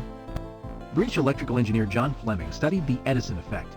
He noted that he could take advantage of the Edison effect to convert a rapidly alternating current into a more continuous one. This process is called rectification. Fleming's electronic rectifier was the first radio tube. Chromatography. Mikhail Tsvet separated different colored substances by washing them down a tube of powder. Some substances stuck to the powder at different levels and made bands of color across the tube. The technique is called chromatography, from the Greek words meaning writing in color.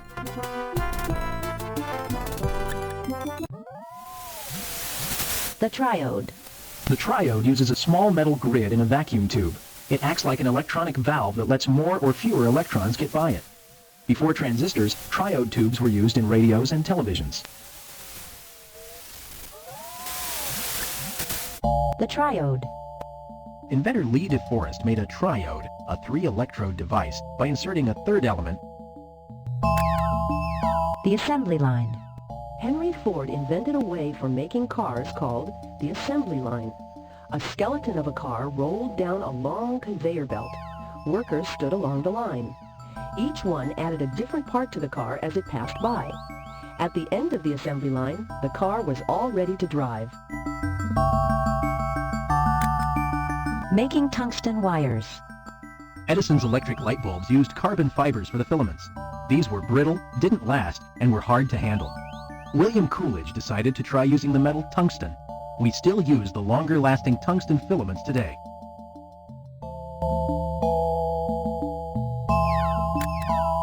Neon lights.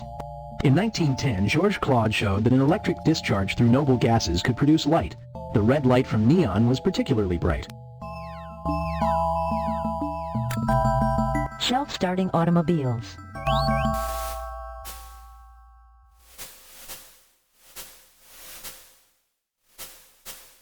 The first automobiles had to be started by putting a crank into the front of the car.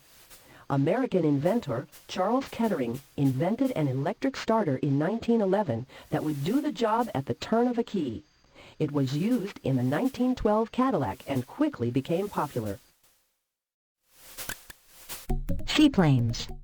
Glenn Curtiss, who was the first American to accomplish a flight of 1 mile, built the first practical seaplane. It landed and took off from water, on pontoons rather than wheels. Coolidge tube. In 1913, Coolidge, who had pioneered the use of tungsten for the filaments in electric light bulbs, invented a much easier way of producing X-rays. This made it possible to use X-rays in industry, medicine, and dentistry. Popularizing radio. Once, operating a radio was very difficult and had to be done by radio engineers. Then, in 1916, Edwin Armstrong made radios easier to use. Thanks to him, we can all enjoy radio programs today. Sonar. Paul Langevin designed a way of using ultrasonic sound waves to locate objects, such as submarines, underwater. When short ultrasonic sound waves are bounced off an object, the direction from which they return shows the direction of the object. The time it takes for the sound to return tells how far away the object is. Producing microwaves. In 1921, physicist Albert Wallace Hall developed a radio tube that could produce bursts of short radio waves of high intensity. Because these waves were so short, Hall called them microwaves. He called the tube a magnetron because it used a magnetic field to create the microwaves. Fermi-Dirac statistics. Albert Einstein and Satyendra Bose formulated how certain types of particles interacted, but the remaining particles needed a different set of rules for interaction. In 1926, these rules were discovered by Enrico Fermi working with Paul Dirac. Particles of this class are called fermions. Lindbergh's flight.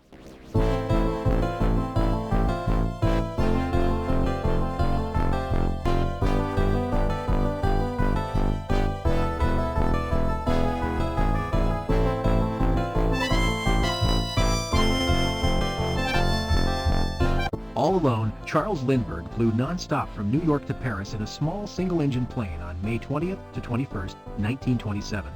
With this feat, the airplane came of age.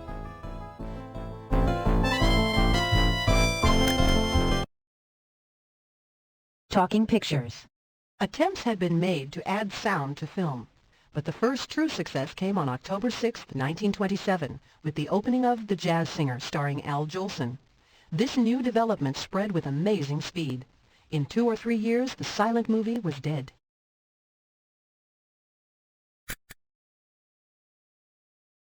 The uncertainty principle. It had always been assumed by scientists that given enough patience, enough delicacy, and the proper instruments, any and all properties of anything could be measured with infinite accuracy.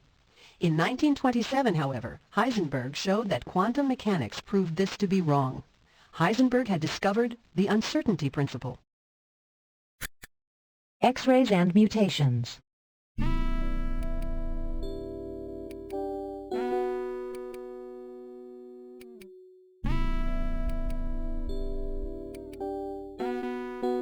In 1927, biologist Hermann Mueller found that X-rays and other forms of radiation caused mutations and could be harmful to humans who used them carelessly. Early computers. In 1930, Vannevar Bush produced the first machine that could solve differential equations and be reconfigured to solve multiple problems. This machine came to be called a computer. Remote sensing with radar.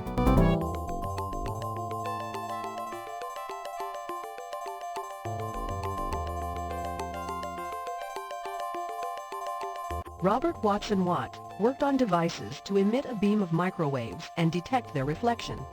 By 1935, he could use his device to follow the path of an airplane by the microwave reflections it sent back. The system was called radio detection and ranging, abbreviated as radar. The electron microscope. James Hillier built the first electron microscope that could clearly magnify better than the best optical microscopes. His electron microscope could enlarge objects 7,000 times. The best optical microscope could enlarge objects only 2,000 times.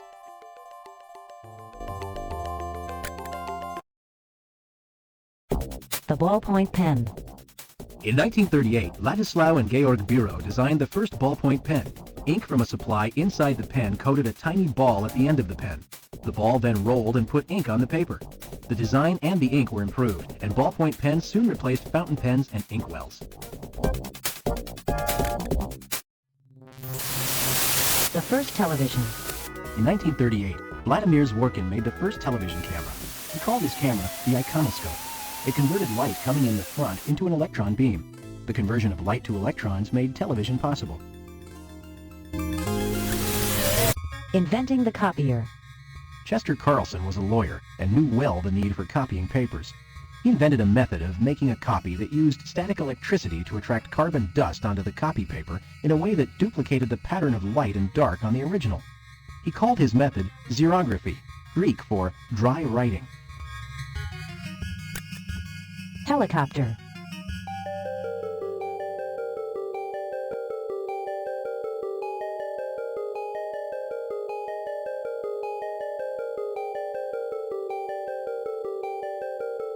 In 1939, after 30 years of effort, Russian-born American engineer Igor Sikorsky finally built a working helicopter. Color television. Peter Goldmark invented a rotating 3-color disc system to send a color television signal, but scientists came up with better methods 14 years later. Jet planes. Once, planes were designed to move through the air by propeller, but in May 1941, the first jet plane was flown. It flew by ejecting a high-speed jet of exhaust to move it through the air.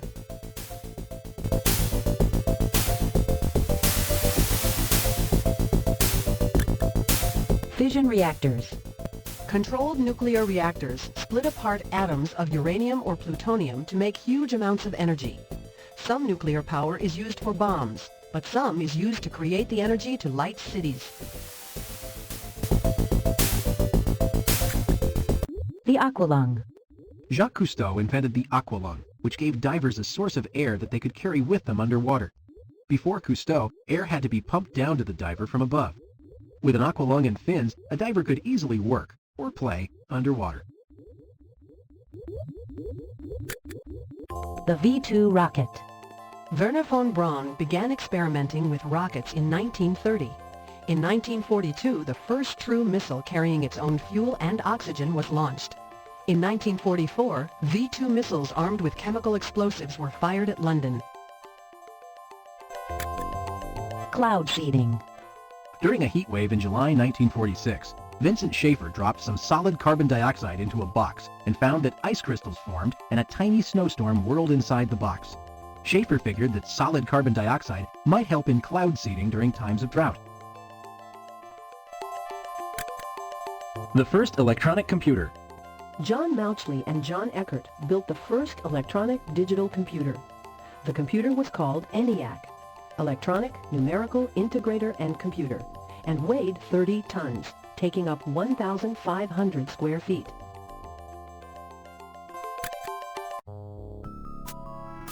Microwaves off the moon. Radar works by echoing microwaves off of an object, then using the delay in the reflections to calculate the distance and direction of the object. In 1946, Zoltan Bey sent a beam of microwaves at the moon and got the most accurate measurement of its distance to date.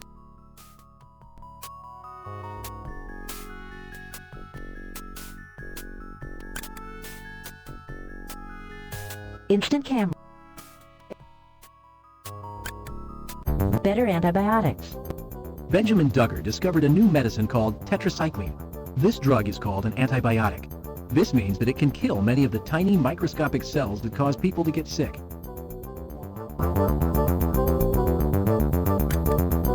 Tissue transplantation.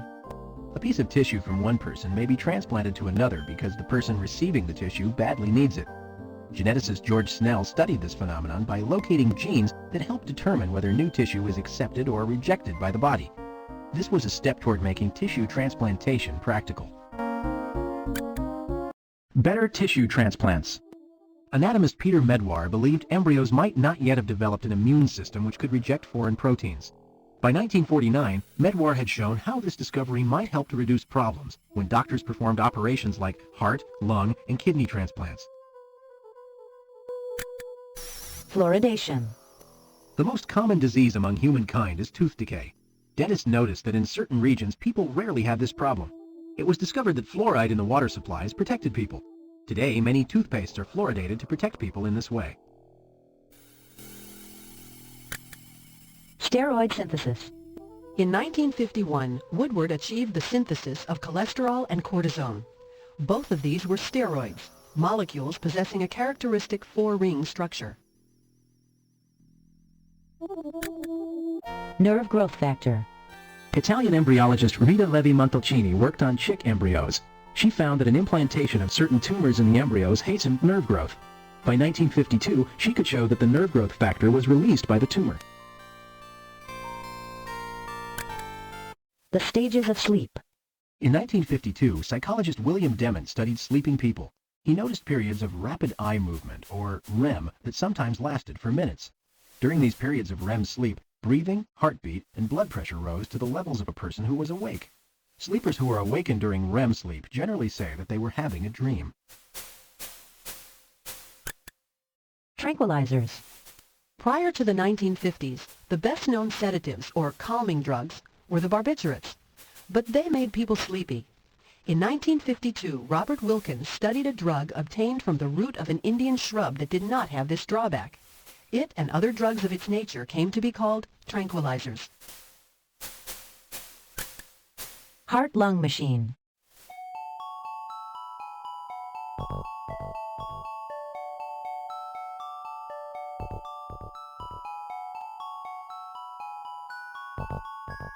A heart-lung machine takes blood from the veins, mixes it with air, and pumps it back into the arteries, thus bypassing lungs and heart. It makes it possible to stop the heart to perform open-heart surgery. The first successful heart-lung machine, made by John G. Gibbon, was used in 1953. The Salk vaccine. Even when polio didn't kill, it often left people in wheelchairs or iron lungs. Jonas Salk found that he could protect people from polio by giving them a drop of dead polio virus. The dead virus stimulated people's immune system but couldn't infect them. Today he is trying the same thing with the AIDS virus. Kidney transplant. The first successful kidney transplant took place in December 1954, from one identical twin to another. Since identical twins have the same genetic makeup, the chance of organ rejection was greatly reduced. Many kidney transplants have been done since. Oral contraceptives. With the world growing a bit too fast, scientists have sought a way to cause temporary sterility and lower the birth rate. Gregory Pincus found a hormone which does just this, and it is used in birth control pills. Pacemakers, saving lives.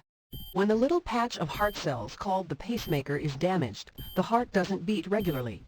For people with damaged hearts, artificial pacemakers keep their hearts beating properly. Clarence Lillehei made the first pacemaker that was small enough to fit under the skin. The Sabin vaccine. Microbiologist Albert Sabin thought it might be possible to find strains of polio that were too feeble to produce the disease, but would start up the body's defenses against it. In 1957, after much testing, the Sabin vaccine came into widespread use in the Soviet Union and Eastern Europe. 3 years afterward, it was used in the U.S. Color vision. For a century, scientists believed that 3 basic colors, red, green, and blue, could reproduce the entire color spectrum. In 1959, Land, of Polaroid and Land cameras, said that with only red and white, he could reproduce all colors of the spectrum. Land produced a less expensive system of color photography based on this theory. Heart transplants. On December 3, 1967, South African surgeon Christian Barnard performed the first successful heart transplant. The patient received another person's heart and lived for 1.5 years with it. Artificial. The heart is Protein structures. The body is made up of many different molecules known as proteins. In 1969, Gerald Edelman discovered the makeup of a special protein called gamma globulin. This protein is found in human blood and helps to create molecules used to treat diseases like measles. Gene synthesis. Corona, who had worked on the genetic code, headed a research team that in 1970 succeeded in creating a gene-like molecule from scratch. It was the first time such a molecule was put together without using an already existing gene as a starting point. Amino acids on meteors. In 1970, Panamparuma studied a meteorite that had fallen in Australia. He found 5 different amino acids in the meteorite. Amino acids are the building blocks of proteins. The discovery that amino acids existed in space strongly suggested that life might exist beyond Earth. Recombinant DNA. In 1970, American microbiologists Hamilton Smith and Daniel Nathans discovered an enzyme that could cut a molecule of DNA at specific sites. This led to the formation of fragments that could recombine with each other to form new genes that did not exist in nature. Genetic engineering. Stanley Cohen and Herbert Boyer showed that DNA could be broken up and combined with other DNA, which could be put in a cell to grow. This is called genetic engineering. Someday, genetic engineering could be used to cure genetic defects.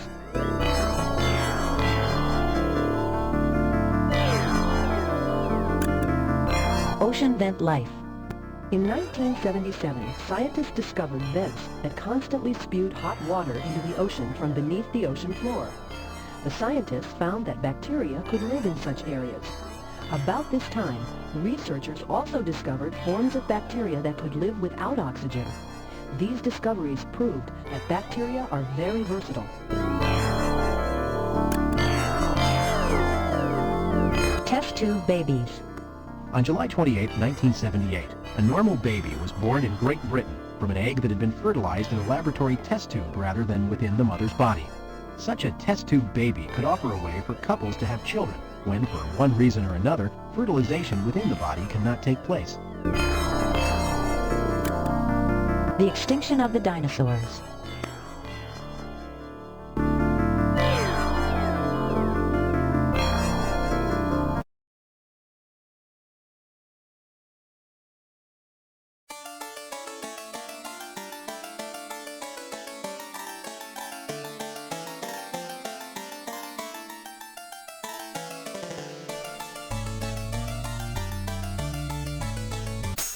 Use your mouse to roll the ball around the Mobius strip.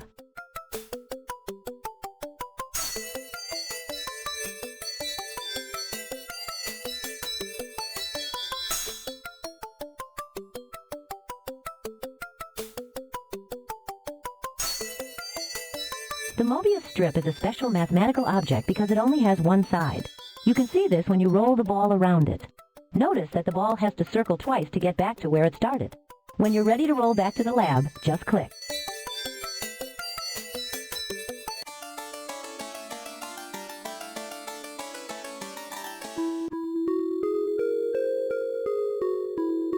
Welcome to the living blackboard. Click on any of the drawings to explore a different mathematical idea.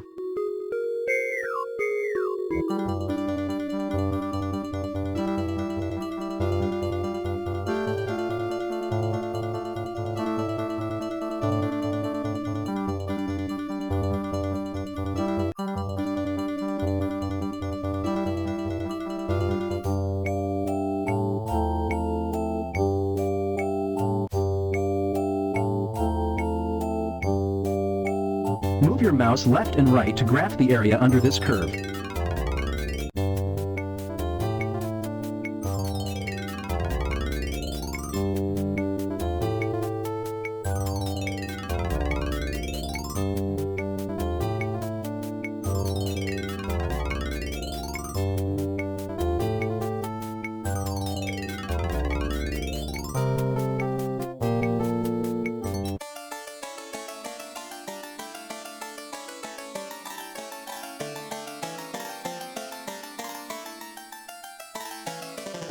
Move your mouse to select a slide to view.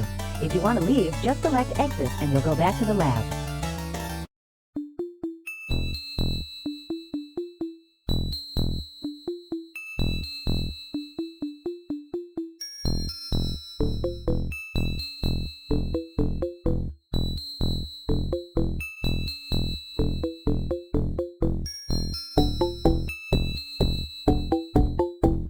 Let's look at a cell infected with the AIDS virus.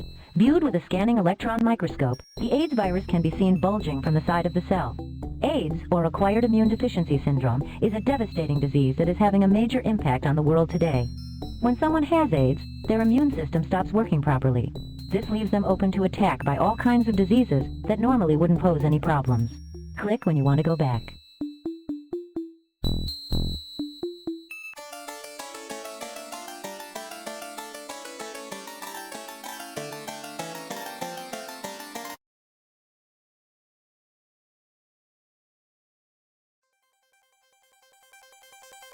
Welcome to the Threads of Science Index. Click on any topic to learn more about it.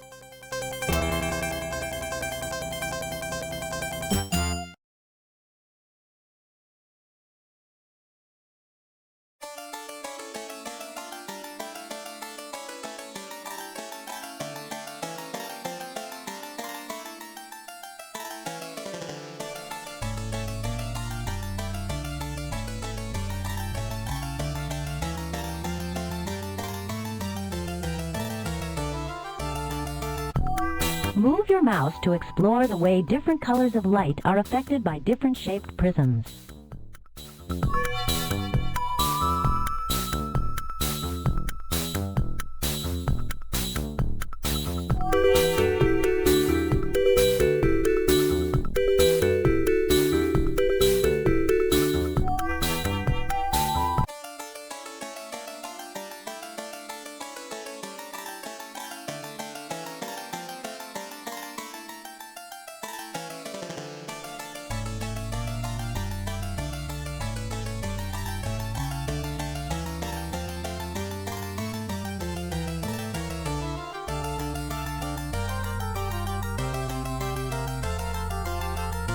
How much science do you know?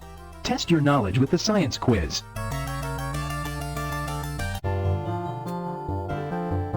According to Newton, an object moving in a straight line will continue to do so unless acted upon by X-rays, Louis Pasteur, the sun, an external force. Oh, what a great job! What a great job you did! Which of these phenomena does not involve magnetic fields? Earthquakes, aurora borealis, The attraction between iron filings and certain bars of iron. Radio waves. Great job. Great job! Which of these is a chemical element? Gold? Air? Salt? Madame Curie. Whoops! No, try again. Robert Millikan. Albert Einstein. Caskey Dixon. Ben Franklin.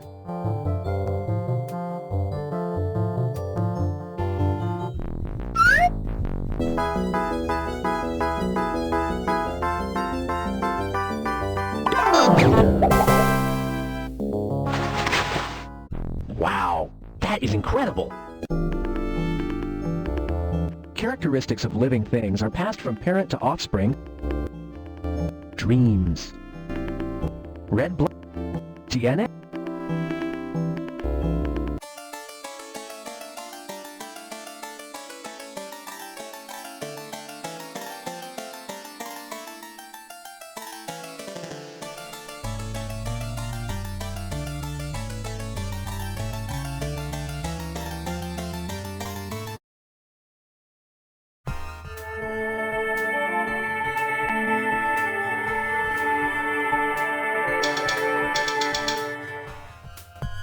Welcome to the Knowledge Adventure Amphitheater. Click on different places to hear and see a variety of sounds.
When we hear sound, we are really sensing rapid changes in air pressure. Those changes are diagrammed in red at the top of your screen. The number of waves in a given time is known as the frequency. Notice how the high notes have a higher frequency than the low ones. The size of these waves is called the amplitude. Quiet sounds have a lower amplitude than loud ones. Frequency and amplitude are key characteristics of all waves.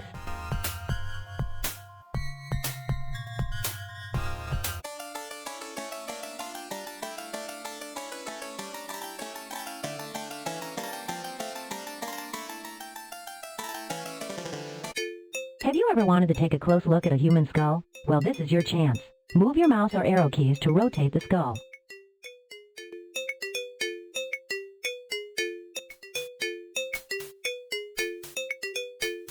Have you ever wanted to take a close look at a human skull? Well, this is your chance. Move your mouse or arrow keys to rotate the skull.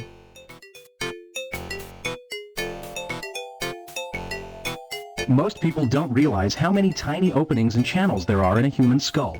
These allow blood vessels and nerves to make their way through the skull and into the brain.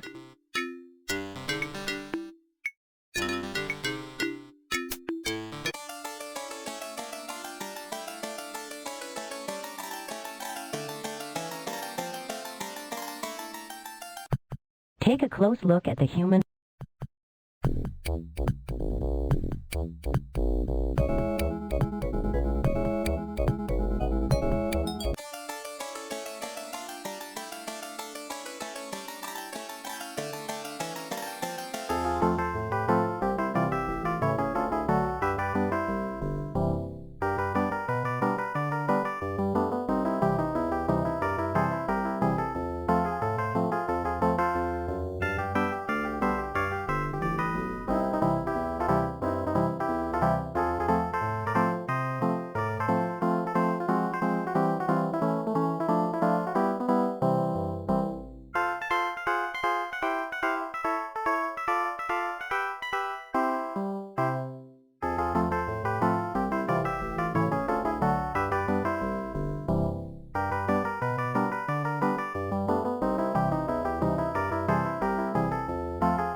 Click on any part of the globe to find out what was discovered there.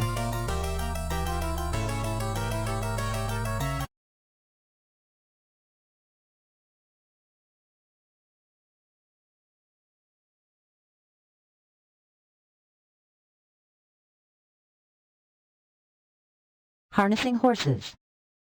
It was the nomadic people of Iran who began taming. The source of the White Nile. In 1857, Britain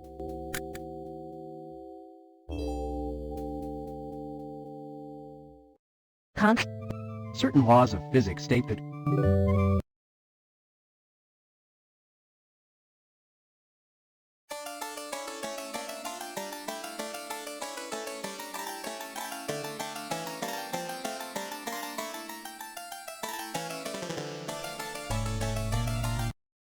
Gears can be used to convert between one rotational speed and another. This comes in handy in a bike race.